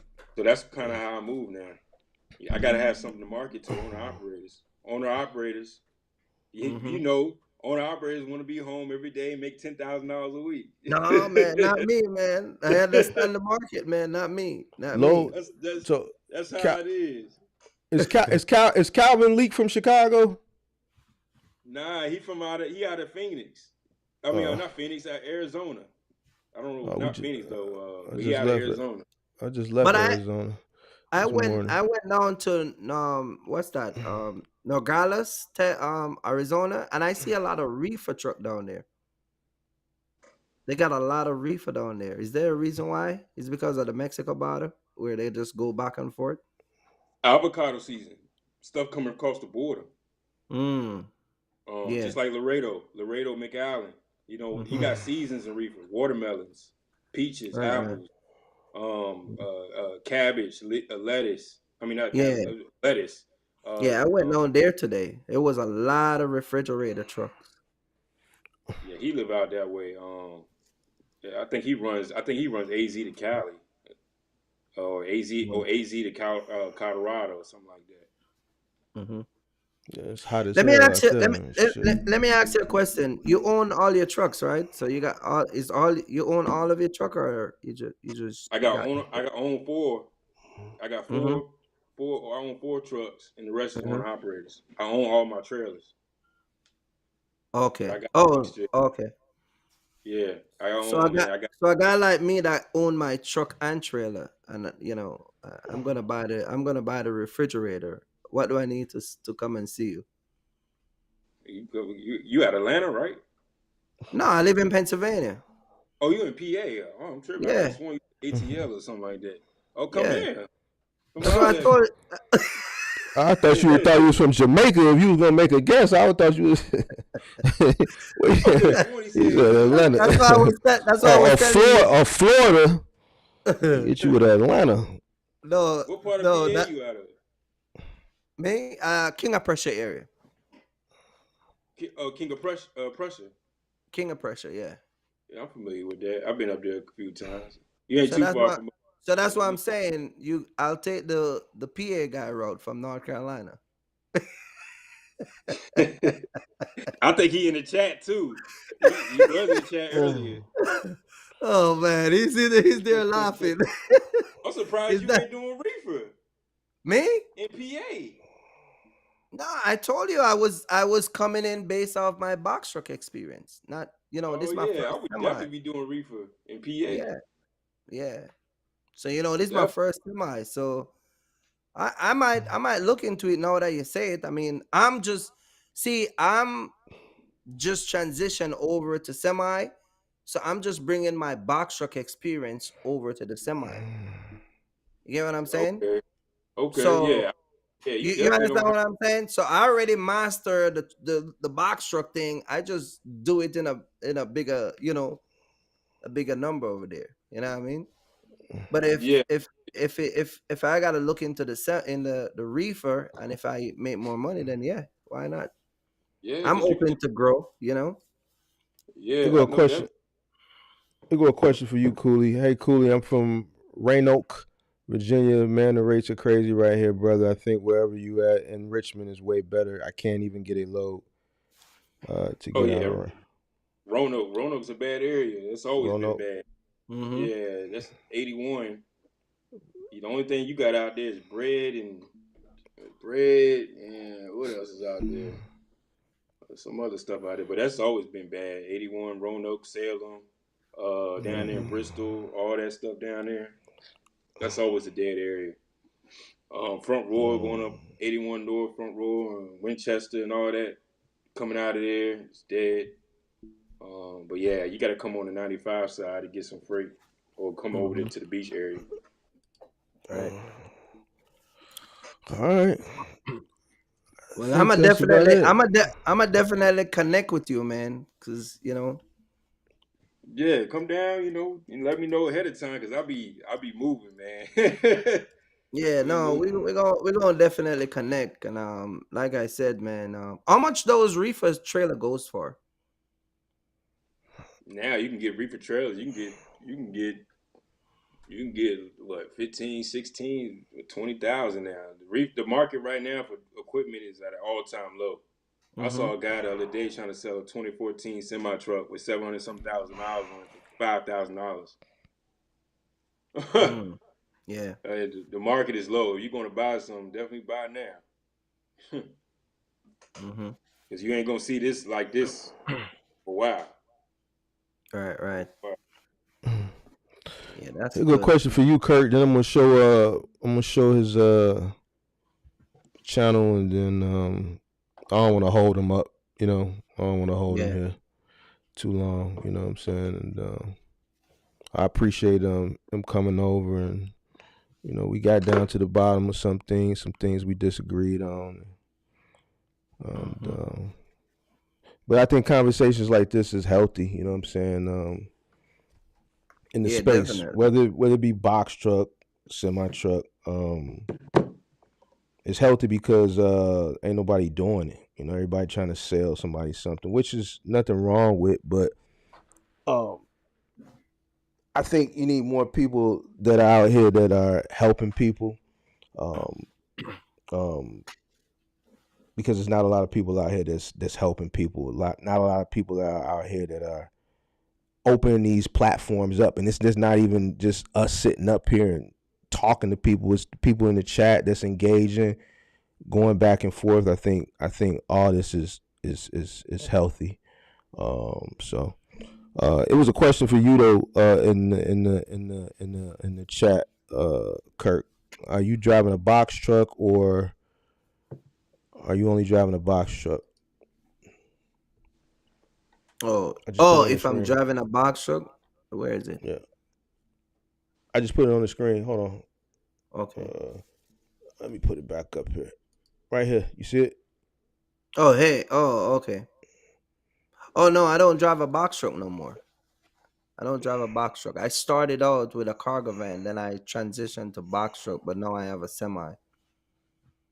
So I just keep scaling up. But yeah, I Major don't move. I don't I don't have any Uh, box truck. I'm actually right now in the process of buying my second semi. Okay. Well, what made you get rid of the box truck though? You got rid of it? Yeah, I sold all of them. Why'd you? How many you had? Three. Why'd you get rid of them? Because again, look at the market and where the market was going. I saw where it was going, and I saw that after a while, you know, everybody kept asking for a semi, and after a while, it's for me, it's just better for me to have what they want rather than just be in a box. I feel like I was trapped in a box. You get what I'm saying?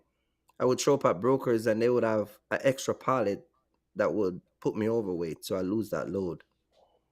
You get what I'm saying? So I just decided Mm. that I'm gonna just go get my CDL and go get me a semi, so that way if I show up and there's an extra pallet, 4,000 pound, I can take it.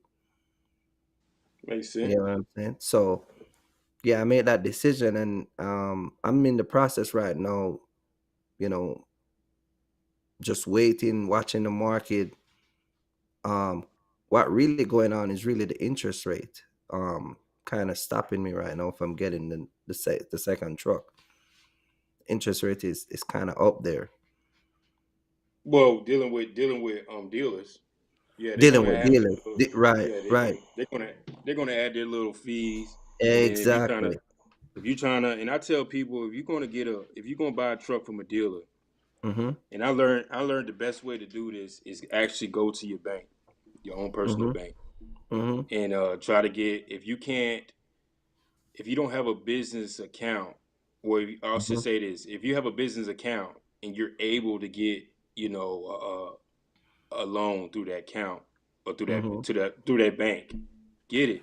If you're able to get a loan through a personal, because 9 times 10 you're gonna have to personal guarantee anyway. Why not just go get a loan from your credit union or something like that? Take that money and pay mhm. for the truck. Now you have the title. Now you have the leverage. Well, I purchased my first semi at 14% interest rate. That's not bad. That's actually pretty good. Wh- The first time. when I went to the bank the other day and asked for the second semi, it was at 18.5. And and I talked about this before already about banks. A lot of people defaulted. A lot of Mhm, people turned their trucks in, they couldn't afford it, and banks are starting to get mhm, tight mhm, on mhm, lending out equipment to the trucking industry specifically. mhm. Um, and that's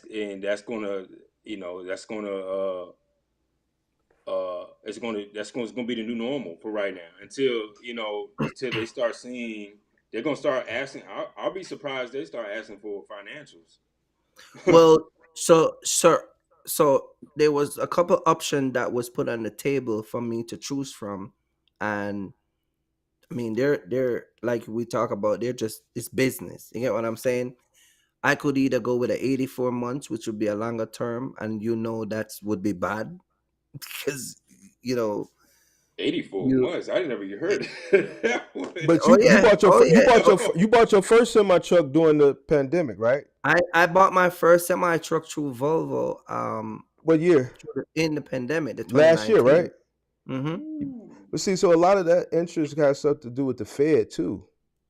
So the But Fed here's raised. right. So now when I go back, so when I go to the dealer interest rate was higher by it was just a point higher. The It Fed was raised the actually base because the Fed raised it. right. So the more the Fed raised those basis But points, the more the interest rate's gonna go up anyway. but here's the thing with the dealership. Here's the thing with the dealership that is that is different than my credit union. The dealership, they tack on so many fees on top of that interest rate and the price of the truck that it's better if I just get the money directly from the credit union. Yeah, You that's what I'm saying. Yeah. get what I'm saying? So it's like it's kind of like upside down. It's like the truck price is low on one part, but then the interest rate is high. But then when you Uh, balance it out, it's like it's the same thing. uh. Because you see, a lot of people don't understand too that when you're doing the finance part of any one of these truck, you really got to get the number down to a part to like a science where you you gotta. I don't want to miss sleep. Like you gotta be able to sleep at night after signing those paperwork. You get what I'm saying? So I bought the first truck and trailer last year, and I had 3 payments left on the trailer. Only 3 more payments in less than a year. Um, and so now I'm gonna just be paying for a truck and own the trailer. No, I'm listening to you. So if I decided, okay, I'm gonna buy the next truck, if I can have one reefer and one drive in and still make money, then that's a win-win for me. You understand what I'm saying? Because I'm not hung up over here in just one thing. Somebody asked me that. Somebody asked me that question Mm-hmm. before about having a one truck and having a reefer in a drive in, and asked my, you know, opinion on that. Mm-hmm. And I was like, it's me personally. I probably wouldn't do that because I'm Mm-hmm. trying to. One thing about me, I like to perfect something. I got to perfect something that I'm trying to learn or trying to do. When I start Mm-hmm. dabbling in this different thing, I don't even touch drive-in loads. I can put drive-in loads into a reefer trailer. It just don't make sense. I don't even dabble in drive-in. But Mm-hmm. that's not to say that you can do that. But I'm just saying though, I like me personally. I like to perfect or what I'm trying to do. If I'm trying to Mm-hmm. understand the market of reefer, okay, this is what I'm gonna do. I'm gonna understand the market of reefer. If I'm trying to understand the market of driving, all right, I'm gonna understand the market for driving. Not to say Yeah, you can do yeah, that later, but yeah. But see, I mastered the driving part of it. So if I'm gonna go over to where you're at, I'm good at the driving part doing the partials. So I'm not gonna give that up because I'm not understanding the reefer side of it. So unless a guy like you gonna put me in game, you get what I'm saying? Or I'm right, you get what I'm saying? I can't give the driving up and go buy two reefer and then start all over. You get what I'm saying? the reefer So game, it's not really. Don't make it harder than what it is. Reefer is just it's just another vision of trucking. It's just a drive. It's a drive-in trailer with another unit on there. mhm, You turn it on and you set it the degrees to whatever they tell you to set the degrees at, and you roll. right. Yeah, make it sound easy, but some people just take it way out of proportion with the reefer thing. Yeah. It's really not. You gave me a phone call, and I can walk you through the whole process in less than 30 minutes. It's not a big. Well, I'm It's a, really well, I, well, I'm gonna let you be my mentee, man. not. My Mentor you mentor. You're gonna mean? be my mentor. Yeah. All right. Yeah, So we yeah. gonna. I'm definitely. I'm gonna sign up tonight. That's all right, man. Yeah, don't You let know don't what I let that mean? stop you from making some money, man. You definitely will make more money in reefer than driving. I Yeah. promise you Yeah. that. Yeah. Well, hey, I'm open. I think about reefer like this. Reefer is the most consistent because you got to think about it like this. Everybody got to eat, right? Mm-hmm. Mm-hmm. There you go. Yeah. There you go. Yeah. We stay the most consistent. All right. Uh, somebody said they want to get connected with you. I guess they got a box truck, but they're looking to go over to a semi truck. So I'll just show you a channel. I didn't do it at the beginning, but let's do it now. All right, so here's Cooley's channel. Call Me Cooley at Call Me Cooley on YouTube. You want to go over there and subscribe to him? Make sure y'all go over there and subscribe to him if you want the info on the semi truck side of things.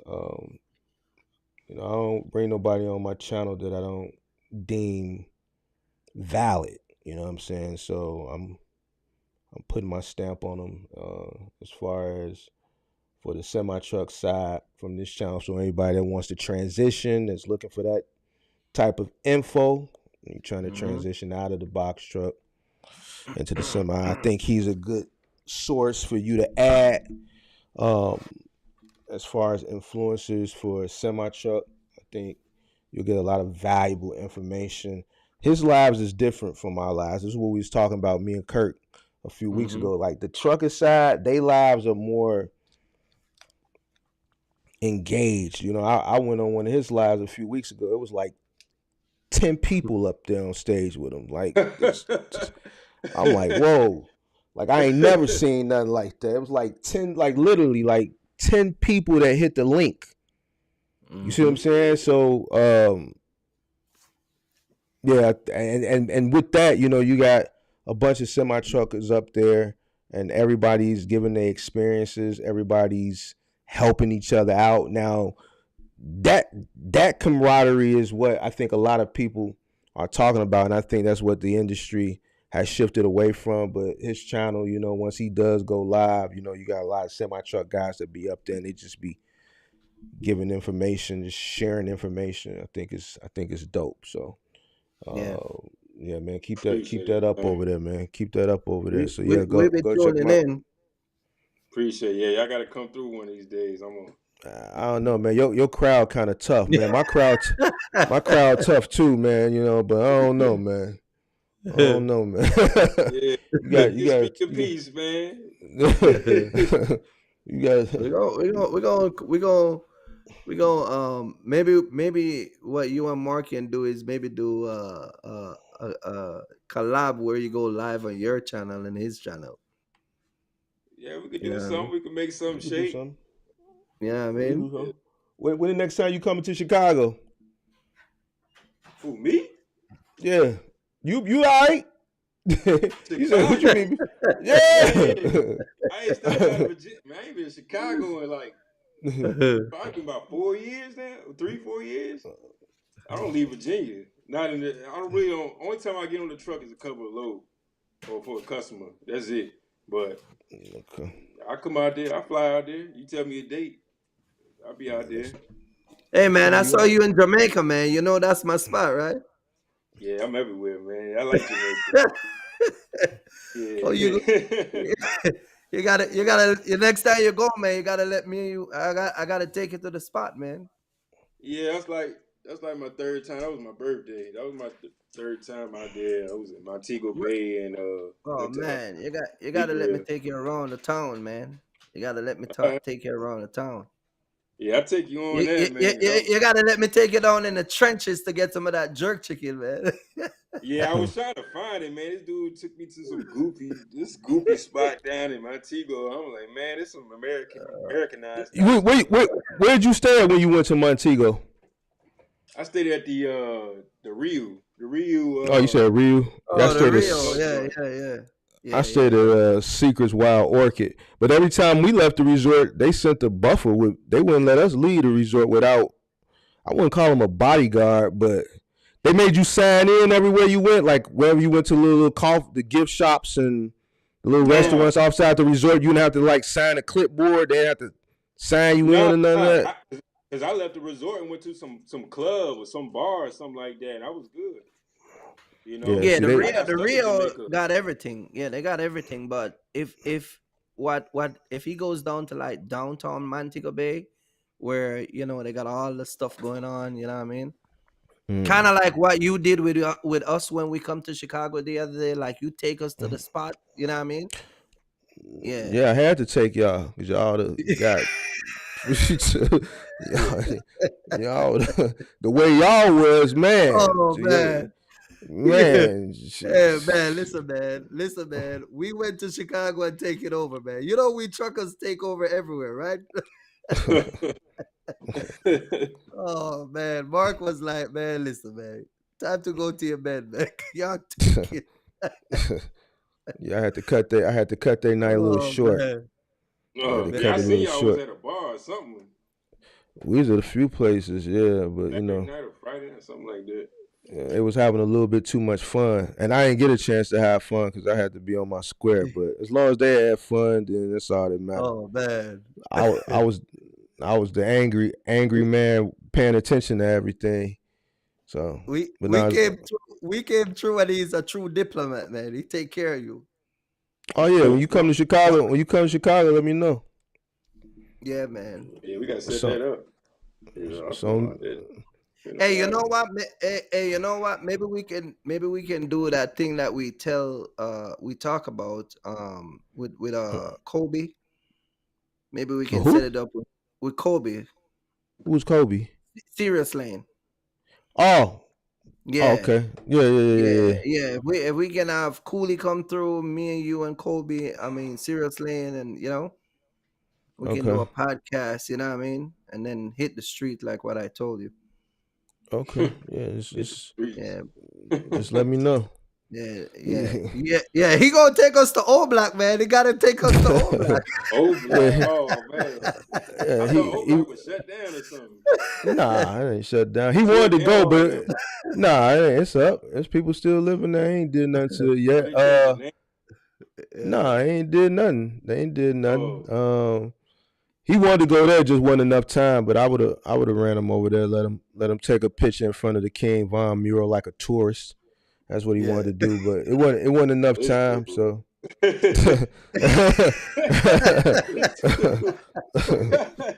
Hey, I because know that's the a only lot of people. people to go to Old Block.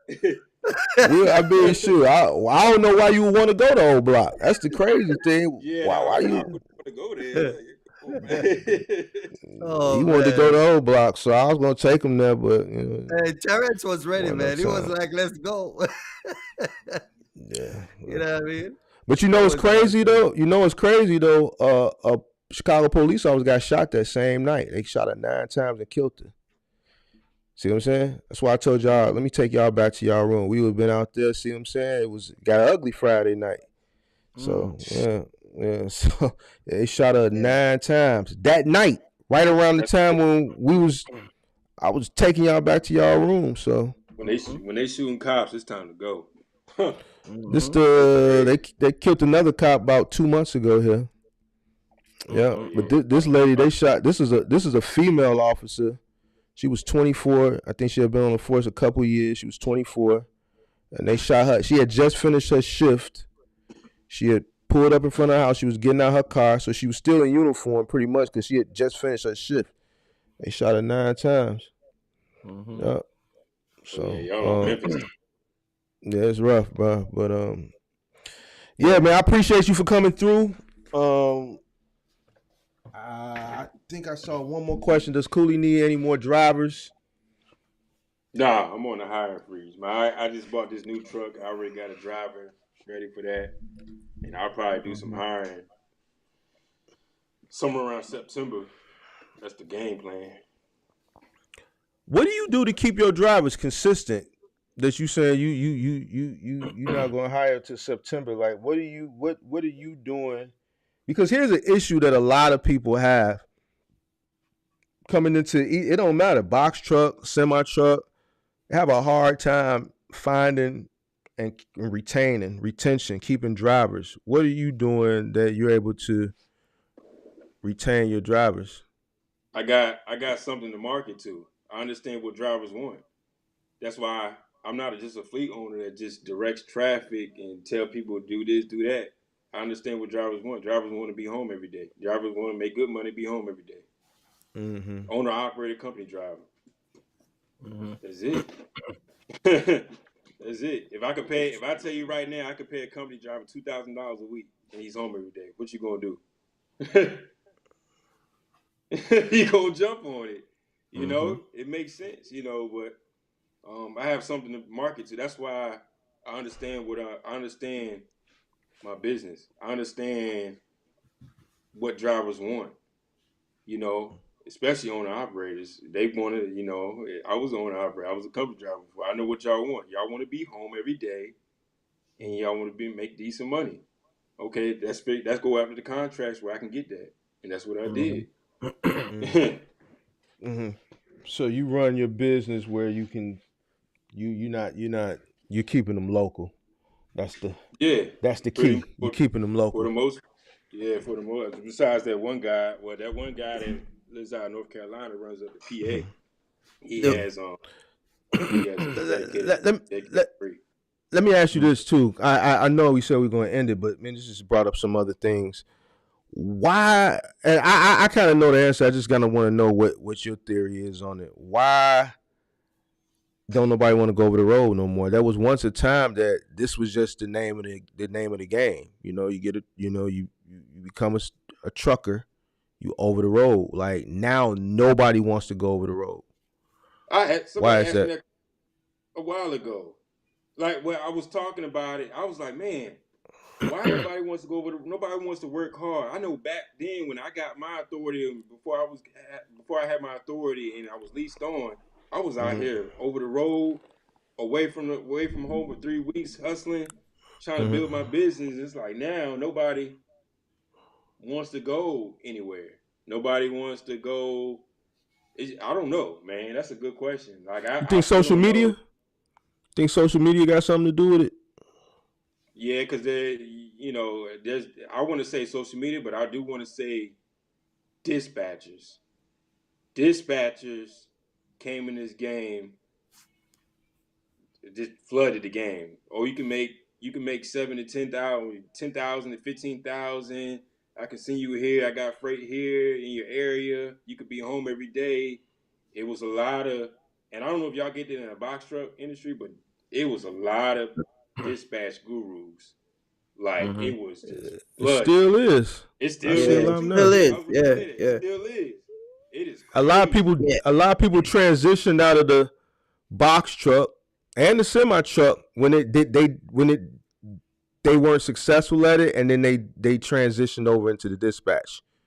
They went from box truck guru to dispatch guru.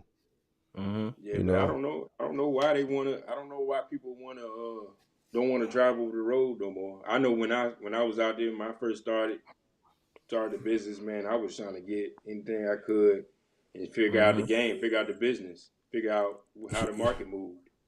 you think it's laziness now? You think not just the new generation, because there's a lot of older people that are coming into the space as well. So it's not just a Generation Z thing. We already know that they're lazy. You know what I'm saying? They admit that they're lazy. But the older people that are jumping into the semi truck space, the box truck space, they also have some sense of entitlement or some privilege where they just feel like they don't have to go out and do the work. They don't have to go out over the road, and I just don't understand why. I know social media has a lot to do with it. They feel like they're gonna miss something at home. There's a lot of things now that like back in the day, there was just not nothing to do. You go to work, you're a trucker, you go over the road. Your old lady is back at home. She's gonna cheat on you for the most part, but most truckers, they just understood that was a part of the game, and they dealt with it. I think a lot of cats now is just worried about what they lady doing back at the crib. So you're saying my They feel wife like is they're gonna cheating on miss me, her. Mark? I'm not saying that, but a lot of cats' wives is. Don't ask me how I know. Don't ask me how I know. You know what I'm saying? Don't ask me how I know. Oh But man. a lot, that's just a part of the game that I think a lot of people accepted. You dig what I'm saying? Oh And man. they didn't let that deter them going out Mm-hmm. getting to the money. I just think a lot of people more worried about what's going on at home, like they're gonna miss something. Mm-hmm. You know what I'm saying? And I know that's one of my little theories on it. You know what I'm saying? But That's one of them questions, man. I don't. Yeah, I couldn't. I mean, it's bits and pieces of information about it, but I don't know, man. Like nobody wants to get out here and learn. That's mm-hmm. how I learned how the market moved. That's how I learned how certain states did what, certain states to stay away from. When you get that breakdown, you stuck in Wyoming with no cell service for a week. You like, all right, well, this is a place definitely don't want to come back to. But Yeah. I don't know, man. It's nobody wants to educate themselves no more. They just want to get out here, buy a truck, run around. But I I think the education is one thing, but even if they educated, they just don't want to go out over the road. When you tell a person, man, you might have to be out for 2-3 weeks at a time, they just frown upon it, man. They just frown Yeah. upon it, man. Don't nobody want to go over the road. Nobody. So, man, let me ask you this. Man, I know new topics keep coming up. If this trend continues to go on, then what's going to happen? But that people, you talking about the trend that nobody wants to go over the road? Yeah. Well, you see what they're rolling in. I just saw one the other day. One of them automatic trucks. Fully autonomous. But see, Yeah. that's only going to work in certain markets. That'll never work in this market. It'll never work in this market. It'll work somewhere in Arizona, California. That's why they testing them out in those markets. I don't see a fully autonomous truck rolling through Illinois or rolling through Minnesota or rolling through Wisconsin. You see what I'm saying? Or rolling through Indiana. With the climate, the weather, you know what I'm saying? We get hit with snow. A fully autonomous truck, it's just not gonna. And this is speaking from a person who drives a EV. You know what I'm saying? I got an EV, and it's just sometimes it just got a mind of its own, and I'm sitting there. You see what I'm saying? So fully autonomous without a human.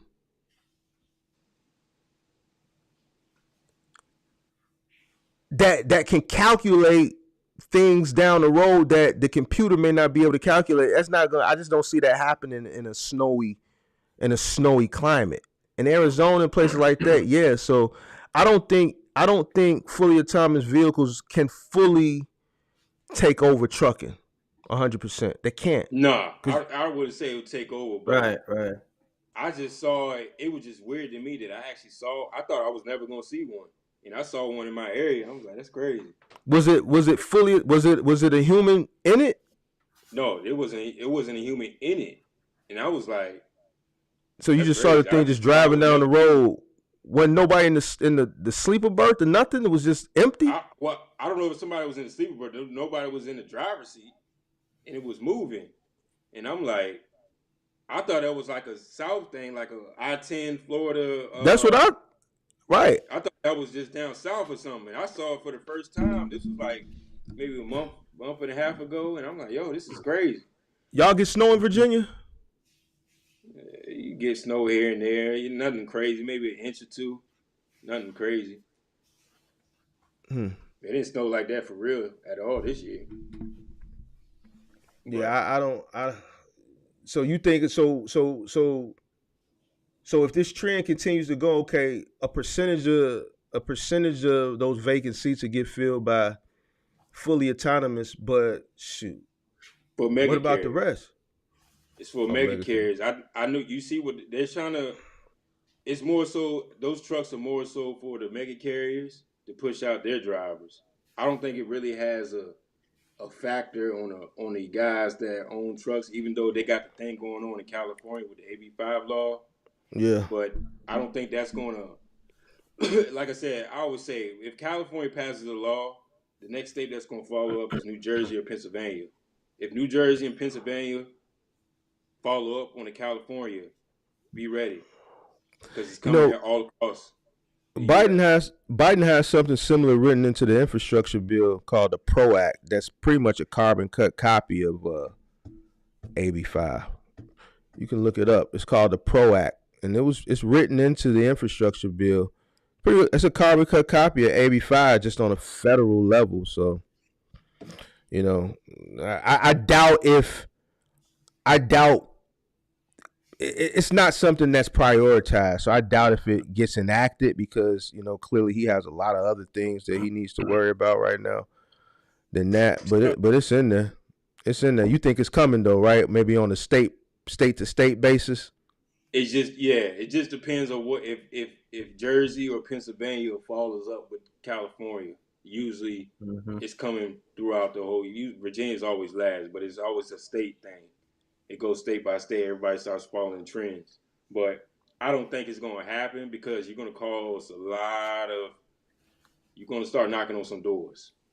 Because you're not just talking about companies like Landstar. Landstar got 10,000 drivers. You're talking about companies like, what's another big company? A lot of these mega carriers, they got owner operators, like the Snyder and the JB. AB5 just eliminates the leased on. So it's just you either become your own trucking company or you work for a company. Correct. Right. So I don't know. I mean, when he wrote it into the infrastructure bill, I kind of thought that they was gonna push it, but he's done got sidetracked by so many wait a things. minute. But when they passed that law, did they give you opportunity to go get your own truck? No. So what happened? What happened with AB5 is they put it in, but what happened? The pandemic hit, and somebody filed a motion, and then that kind of put it on pause because it had to go to the Supreme Court. The Supreme Court needed to look at it. pandemic came, so that's why it was on pause for a few years. And then last year, the Supreme Court finally got a chance to get around looking at it. They looked at it to see if they was going to take that case, and they rejected it. So when they rejected it, it automatically enacted it because it was already passed. It already enacted it. So it was already in motion. It was just on standby for a couple of years. So the owner, the guys who have their own truck, right, that you're talking about, that were leased on, they could do one or two things. Either start their own trucking company, right? Get their own, basically, which is getting your own authority, right? Mm-hmm. Or parking your truck, selling it, and going and working for a company. You taking your truck to a coolie and running under his authority, right? That got eliminated. Especially if you got a California license, right? But see, Governor Newsom, he's something else. He's something else. A lot of people don't even want to start no trucking business up out of California because he's something else. I heard he's something else. I heard that your truck got to be a certain year old. Mm-hmm. Like you can't have a old truck. Like it's got to be like a certain year. You know, like a 20. I don't know the year, so I don't want to get to throwing out numbers or nothing like that. But 10 years. I think it's 10 years newer. Something like that. Yeah. So he's something else. But the trailer got to be I believe the trailer got to be 7 years newer. And you got to have skirts on it too. So Mike Push says if you don't buy any EVs, none of this stuff will materialize. Well, here's the thing, Mike.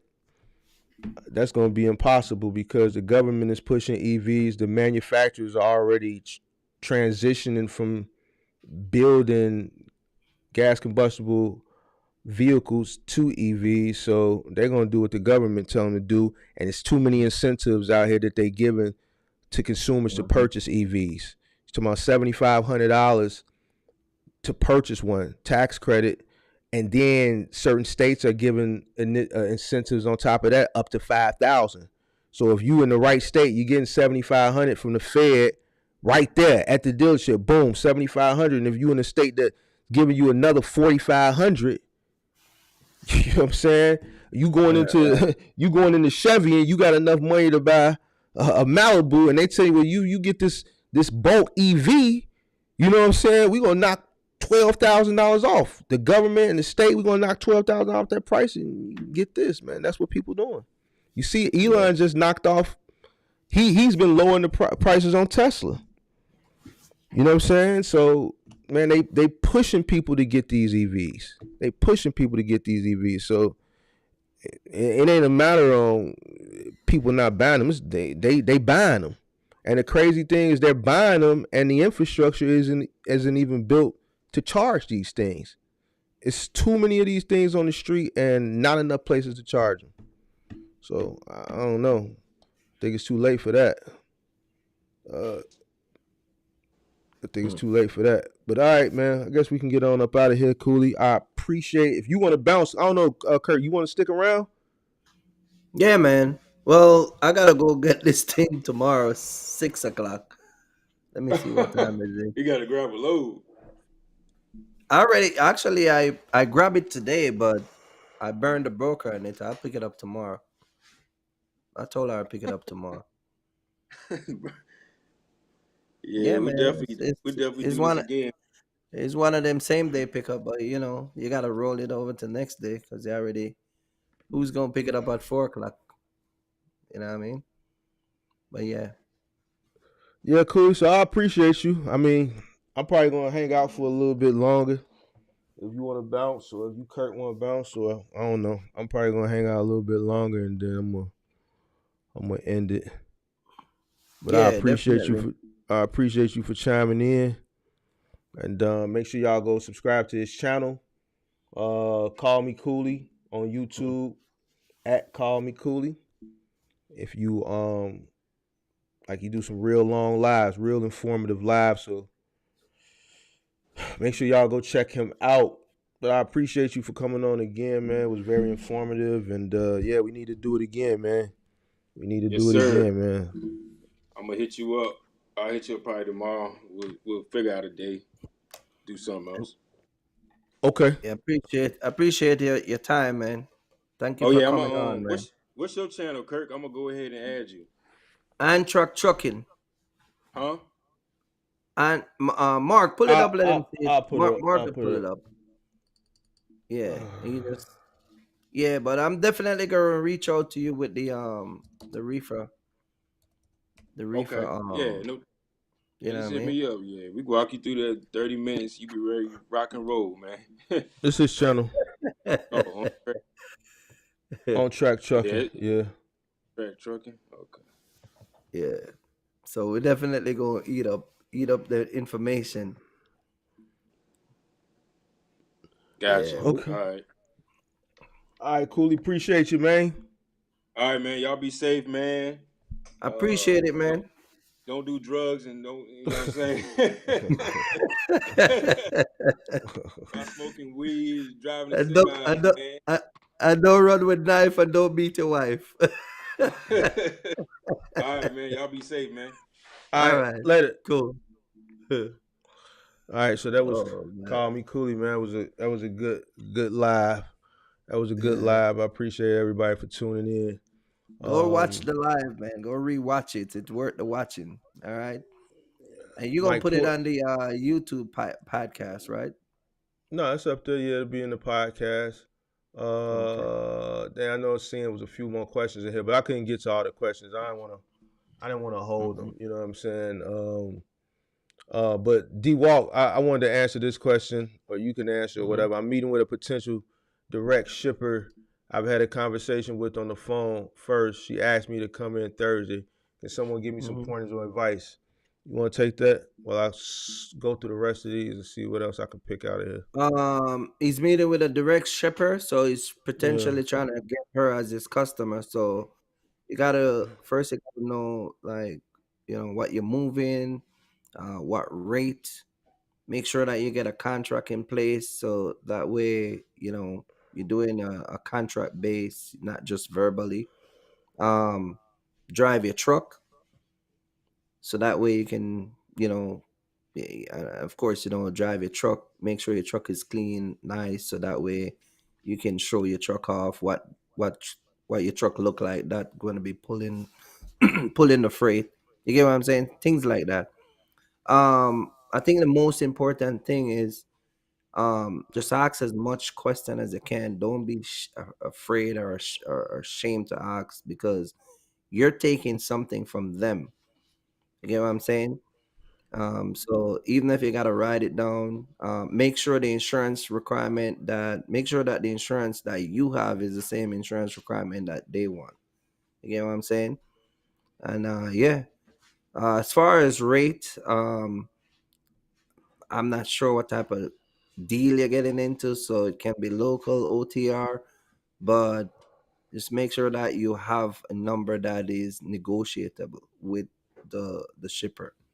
Um, don't be afraid to negotiate, but like we were saying earlier, don't be desperate either. You don't want to put a rate where it's too low and you're losing money. You know what I mean? And if you do put a rate where it's low, you can go back and you know what I mean. So yeah, do stuff like that. I think he said she asks insurance. What you said? What?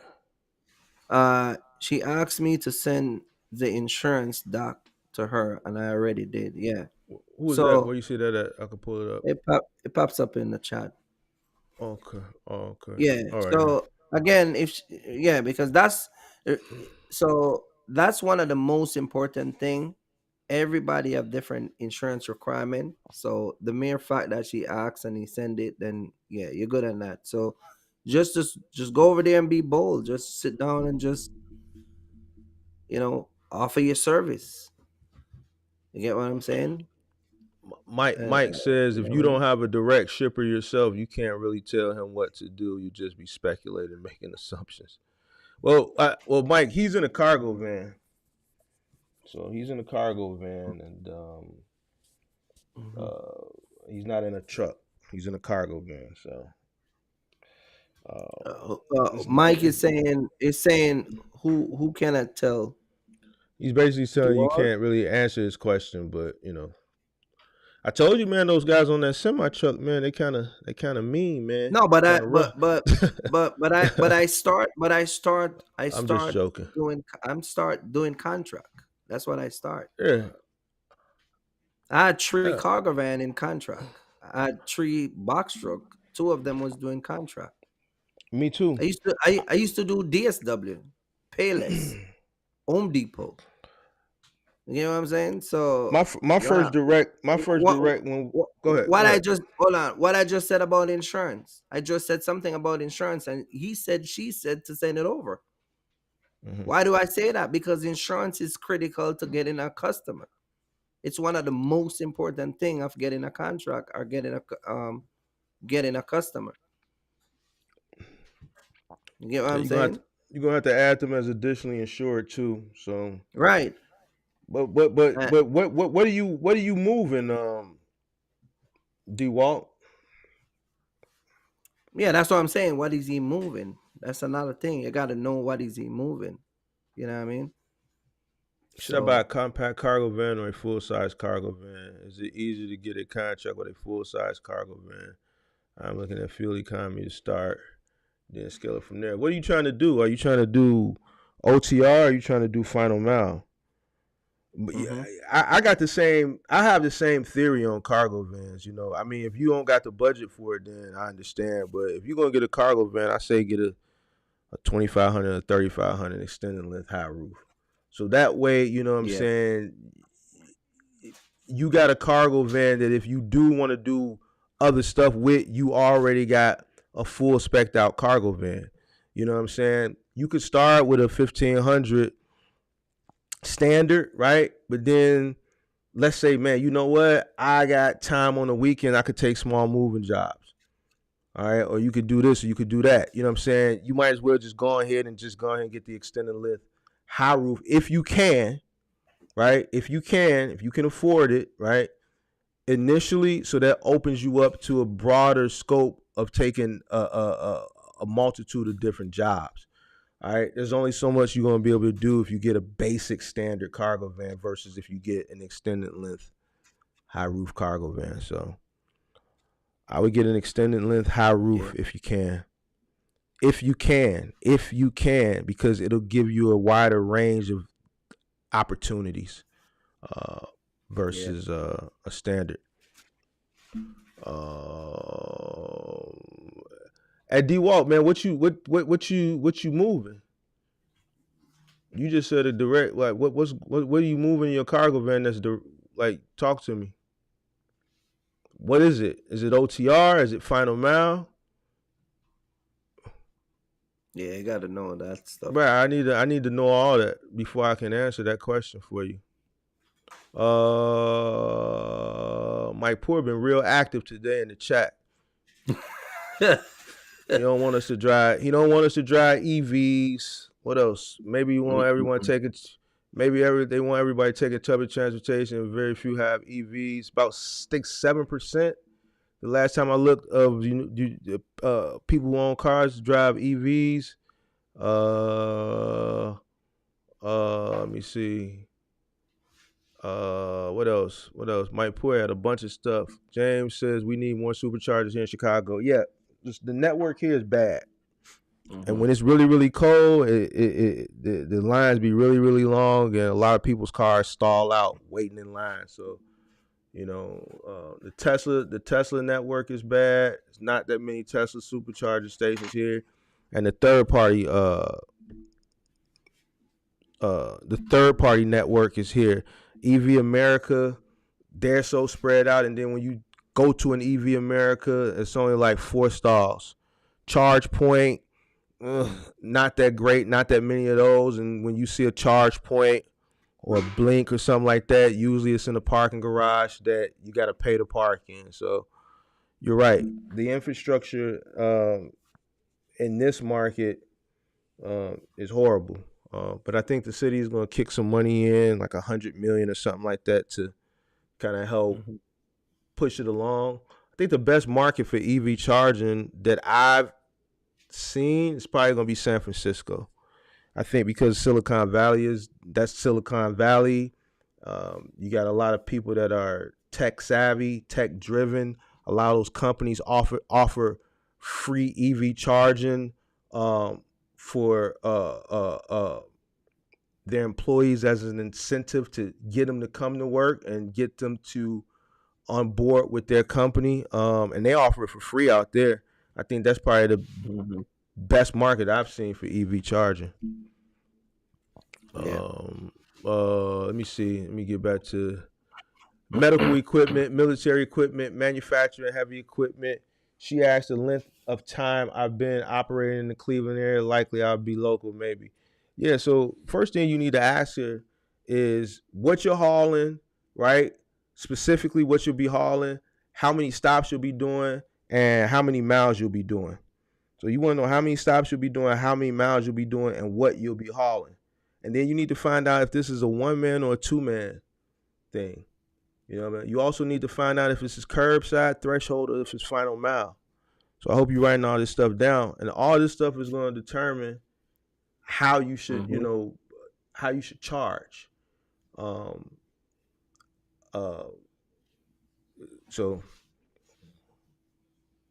if it's going to be medical, then like for instance, if it's going to be medical, because I seen you said medical equipment, there's no doubt in my mind 100%, I'm going to say 99.9%. If it's medical equipment, you're not leaving that at the curb. That's going in. That's full white glove service. You know what I'm saying? So if you're running final mile, whether it's going B2B or B2C, you're going to have to go in. It's medical equipment. It's not going to be left at the curb. You know what I'm saying? Military equipment, same thing. You know what I'm saying? That's not something that's going to be left at a doorstep or at a curb, or unattended somewhere. Now, heavy equipment manufacturing, you definitely need to find out what that is because you got a cargo van. So you need to exactly find out what it is you'll be hauling to even see if your vehicle is adequate for whatever type of heavy equipment it is. So curbside, threshold, white glove, how many stops, what's the mile radius, and what exactly are you hauling? How many pieces? How many stops? I told her I mostly do regional, but I'm open. My EV only gets 22 miles on a charge. What type of EV you got? You got like a Bolt, a Chevy Bolt or something like that? 22 miles. Or you got like a hybrid, an EV, like a hybrid. 22 miles. Do you have Cash App? I'm going to send you some money for the good info, bro. Nah, you ain't got to send no money, no Cash App. You ain't got to Cash App nothing. If you want to do a super chat, that's fine. But you don't even got to do that if you don't want. But you ain't got to send no Cash App. That's what I come up here for, to give free info. If you want to do a super chat, that's fine. Channel appreciate it. But Cash App ain't necessary. Final mile or OTR, it doesn't matter, Mark. I'm just trying to get my foot in the door. Thanks for the info, Mark. It's all good, D. Jenkins. Should I buy a compact car over? Okay, so I answered that. Capstone in my area has open, and how many stops is Staples contract? That depends on your area.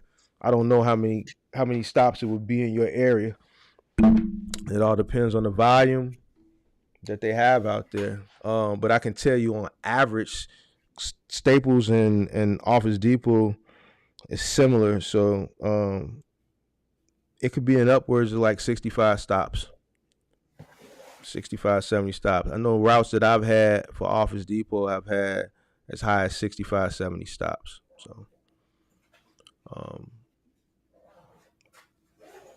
I don't know what area you're in though, but I'm in Chicago, so it's a large market. So do you guys know how to find contracts with USPS? Capstone has a contract right now with USPS. So Capstone Logistics has a contract with United States Postal Service delivering sacks of e-commerce stuff that needs to be delivered. So you'll basically be delivering the stuff to multiple, similar like Amazon Relay, how they deliver to the post offices at night. So you'll pick up from Capstone. It'll be just a bunch of bags, just bags of packages of e-commerce stuff, just bags, just big sacks. You'll pick that stuff up, and then you'll run a route delivering those sacks to a multitude of different post offices. So Capstone right now has a United States postal contract. You got a Jeep Wrangler hybrid. That's why, because you can put gas in that thing too. Grace Logistics at Good Live. I'm waiting on the Tesla box truck. You might be waiting on that one for a minute.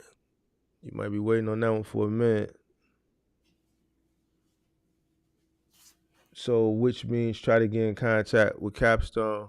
Yeah, try to get in contact with Capstone.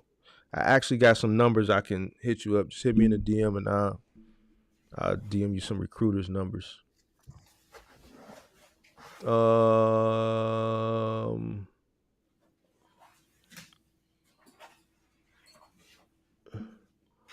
It's a lot of money, but I'll be out of that thing before it's time to get to that.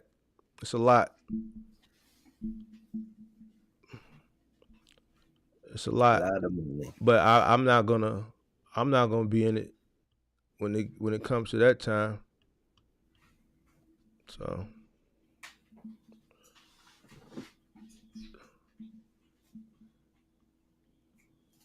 probably got another year and a half, and I'm out of that.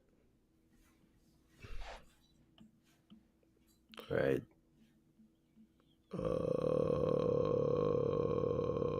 Instagram. Shoot. Instagram.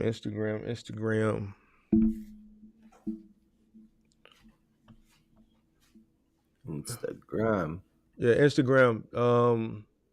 Just my name. Mark_the_mentor_ on Instagram. Then give me some time. It's not gonna be tonight because I'm on here, so maybe sometime tomorrow I DM you the numbers.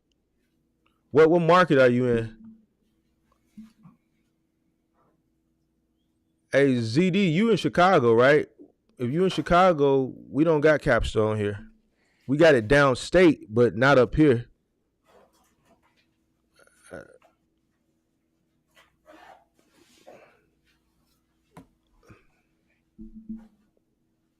Right, yeah, we don't got Capstone up here. It's downstate, like towards Bloomington and stuff like that, but not up here.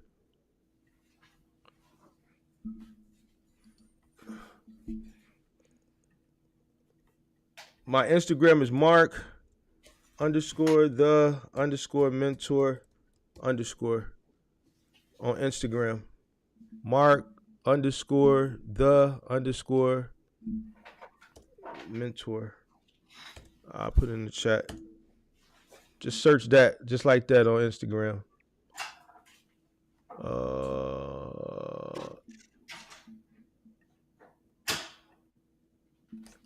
You said Capstone took off all their jobs on Indeed in New Jersey and Pennsylvania. I looked them up. Yeah, they might have filled all their positions. But I've been telling people to go to T-Force anyway. Everybody that's been going to T-Force is just singing their praises. I had somebody go to T-Force recently that gave me a testimonial on my last live Thursday. Their first day was last week. They negotiated $52 a stop. Their first day they gave him 20 stops. You know, Trey came off the road. He just got with T-Force. His first day was yesterday in North Carolina. They gave him 25 stops yesterday on his first day, $43 a stop. So, you know, I mean, people been listening to me, going to the T-Force, you know, using my name, and they've been getting in, they've been getting good. Now, what Trey said about T-Force in North Carolina is it's a new contract. Home Depot is a new contract for them in that market. So they don't have enough owner-operators in that market yet to kind of split those routes up, so they kind of heavy. So he got 25 stops his first day. $43 a stop.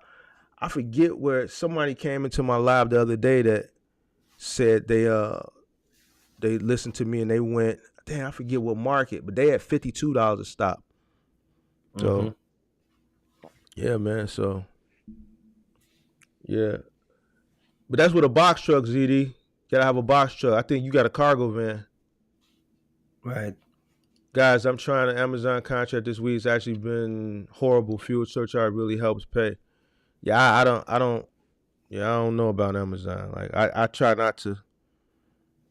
I try to stay away from Amazon as far as talking about it. I talk about it from a business perspective, but like when it comes to like strategy, I wouldn't know. Maybe Kirk could probably tell you a little bit better. Oh man, I leave Amazon. I leave Amazon alone. What kind of stops are those for $52 a stop? That's T-Force, Home Depot. Home Depot, one man, curbside. Shout out to D Jenkins for the super chat. Shout out to D Jenkins for the super chat. All right, man, I'm gonna get up out of here, Kurt. You seem like you tired. I just wanted to answer those questions. Yeah, man. We got it today, man. Yeah, it was a good live, man. Shout out to Cooley for coming on. Get a channel a different perspective from somebody from the semi truck side. I know y'all got Kurt. He's a semi truck driver, but it's good to bring other people on to get a different perspective, so, and then we can kind of not debate but kind of dialogue. I like to use dialogue on different topics, so yeah. But I think that was dope, what I'm saying. Probably want to do something else with him again in the future. I'm in Virginia. Do you anything about the Virginia market for T-Force and USPS? T-Force is T-Force. The only thing that I may not be able to tell you about your market is what the volume is going to look like. But, I got a live about that where you can do your own research as far as high density and low density. I know you said you were in Roanoke, and I know they kind of like, earlier said ain't nothing in Roanoke. I don't know about Roanoke, but judging from what they were saying on the semi side, it wasn't really nothing. So if that's a low density town, then 9 times out of 10, the volume is going to be it's not going to be there. Roanoke is off of 81. It's really like out there. So his best bet is his next major city is out there. Well, so it's on 81 south. It's right in that little area where it's really nothing is not really out there. So it's low density. So then probably ain't even no T-Force out there, because if it ain't nothing out there, it's not gonna be. It ain't nothing out there. Right. So final mile works well when you're closer to a major city, and then what happens is there's long distance routes that service those low density areas. You know what I'm saying? I think Richmond is gonna be if I'm not mistaken, I think Richmond is gonna be the next big city. So Richmond is closer to Roanoke, and Richmond is about. I'm this is off the top of the head. I think the last time I researched Richmond, I think its population was about 225,000 people, maybe 225, 226. Hold on, let me look. Let me see if I'm good. Let me see Richmond. Yeah, because that's gonna be his Virginia next major city. Population. Yep, I was right. So 226,000 people. All right. So that would probably be your next major city. But even with a population of 226,000, it's not a lot, but it's a lot more than Roanoke. So you probably want to work your way up in that area. That's where the companies are going to be. And then whatever those rural areas like Roanoke, the freight would come from there, and it would be like a long distance final mile route. So if you're in Roanoke, you got to really do a market analysis of what's around. Final mile may not work locally there. So yeah, you got a 160-mile difference from each city. Roanoke, 2 hour and 56 minutes. and that's no Ro- because it's night. So Roanoke, Virginia population is 98,865. Mm-hmm. Mm-hmm. So let me see, Virginia. Let me see the density of that. Virginia, Roanoke. And see, this is all the stuff that you need to do to know what you're getting into. You know what I'm saying? Roanoke, Virginia, density. Population about 2,200 people per square mile. That's not a Mm-hmm. lot. That's not a lot. And you can't even send him to Greensboro. You can't even send him to Greensboro. Greensboro because that Greensboro is in North Carolina because again, it's no different from Roanoke.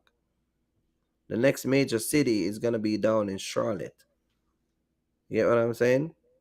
From So I Roanoke. think yeah, so he would rather better off go Richmond or better off go Charlotte.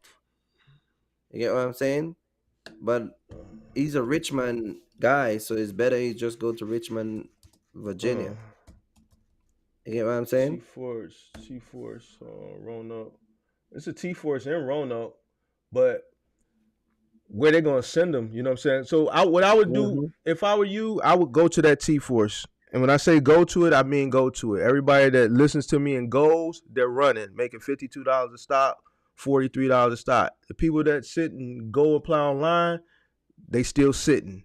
So go to T Force tomorrow. That one on 4668 Kenworth Road, and see if they got this Home Depot contract in that market. Not every market has this contract. Not every market pays the same. But go there whenever you can. See if they have that Home Depot one man contract, and if they do, apply. It's a box truck contract, 26 footer. Um, Go ahead and go there and apply, Get it. and get it. I mean, looking at the market, your route is probably going. It's probably gonna. It's not gonna be a very. Uh, it's not gonna be a very compact route. You know what I'm saying? I can. I'm just. I can. I'm gonna tell you that now just by looking at the uh the density, the population. It's gonna be a spread out route, but I mean, if they're gonna pay you somewhere between $40 and $52 a stop, then you know I think it's good money. Oh, you went there already. Said I work with independent contractors, so then this may be a T force that's just dealing with a UPS T force. If that's the case, then nah, you got to go to a T force that is a 3PL with a 3PL warehouse. That T force that you're talking might be a UPS. If that's the case, then no. And I think it is. I think this is a UPS location. Hold on, let me see.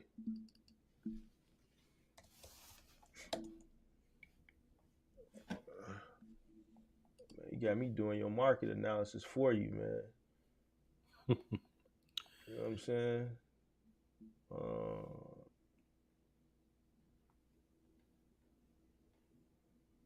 Uh, yeah, that's a UPS location. They got a T Force. They got a T Force in Richmond, Virginia.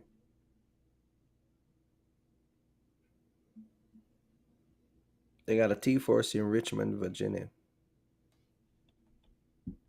Yeah, that's the one. That's the 3PL. See, the one that one Mm-hmm. out there in Roanoke is a UPS. For those that don't know, TFI a couple years ago bought UPS Freight for damn near $1 billion, and they've been rebranding them T Force Freight. Because I know the T Force here was in Elk Grove Village, and then once that buyout happened, the T Force moved from Elk Grove Village here to the UPS location in Addison. Um, so um, yeah, so that particular one is a UPS location more than likely. You need to go to Richmond to a 3PL one, and Somebody asked if they got any in Miami. They got two in Miami. What? T-Force. Mm. I found a Home Depot final mile. They pay 38 per stop. The rates are going to be different in different markets, but Yeah. you can negotiate that 38. You know what I'm saying? You in Virginia, man. So I'm not, I'm just gonna be honest with you. Like, you're not gonna get paid what I think the guy here is getting $52 a stop, or like what North Carolina is getting at $43 a stop. So, you know, your Well, he's market close that to North Carolina, so unless he want to take that ride down. uh, I mean, shit, $38 a stop ain't bad either. You know what I'm Yeah. saying? $38 a stop ain't bad for that market. Shit, you get 20 stops, you're still making $760 for doing one man. I mean, shoot, you do that what 5 days a week? Yeah. It's 3,800. So every market gonna pay different. Some people are just in bigger markets. Some people are in smaller markets. Some people are in more high volume markets. Some people are in less value markets. So your market is going to determine your rate. So they also pay for installations for miles if you go over 150. So you might be talking about a final mile. See, it's two different. It's two different Home Depot contracts. You got a 2-man white glove where you're going in and you're doing assembly, and then you got a 1-man, which is curbside. All right, the 2-man is mostly appliances with installs. You know what I'm saying? That's a different contract. It's a different contract. The contract that I'm speaking is 2-man jobs, right? So the contract that I'm speaking on is a 1-man curbside contract. One man, one man, one man. The 2-man Home Depot contract is not what I'm speaking on. I'm speaking on a Home Depot contract that's 1-man.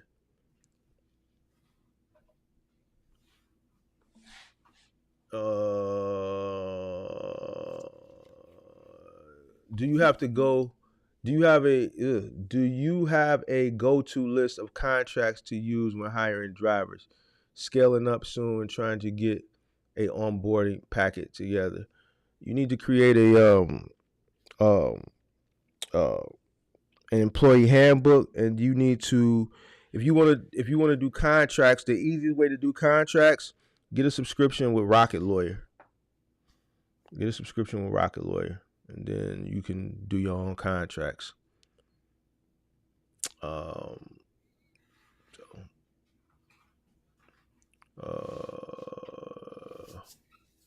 so Rocket Lawyer, money straight. Rocket Lawyer has always been my go-to for contracts. For contracts, independent contractor, non-competes, whatever contracts I needed, I've always used Rocket Lawyer. It's pretty simple to use. Just make sure you pay your bill.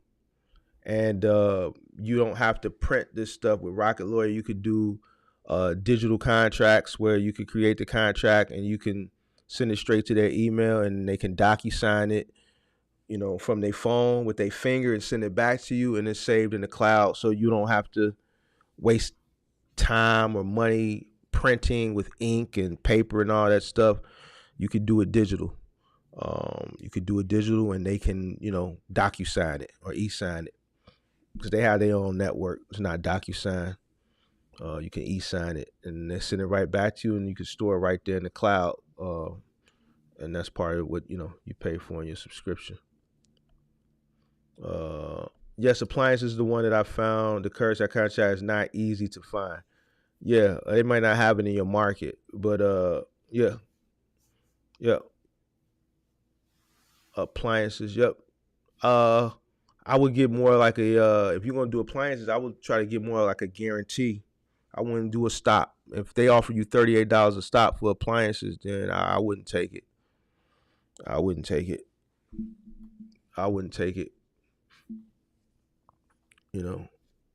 Not for appliances. That's too low. So, all right. I don't think I see any more questions. You got anything you want to say, Kurt, before we get up out of here? No, man, that's it. Pretty much we cover everything today. Thank everybody for joining in the live, man. As usual, we come out and do the Wise Man podcast. So, to shout out to Coolio for coming in, man. Shout out, shout out.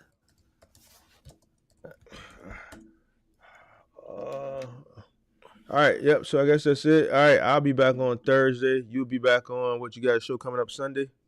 Sunday, yeah. I'll Sunday. be back on Sunday, yeah. Yeah, I'll be back on Sunday. All right. So all right, that's it, guys, and we will see you next week, right? Yes, sir. All right, guys. We are out.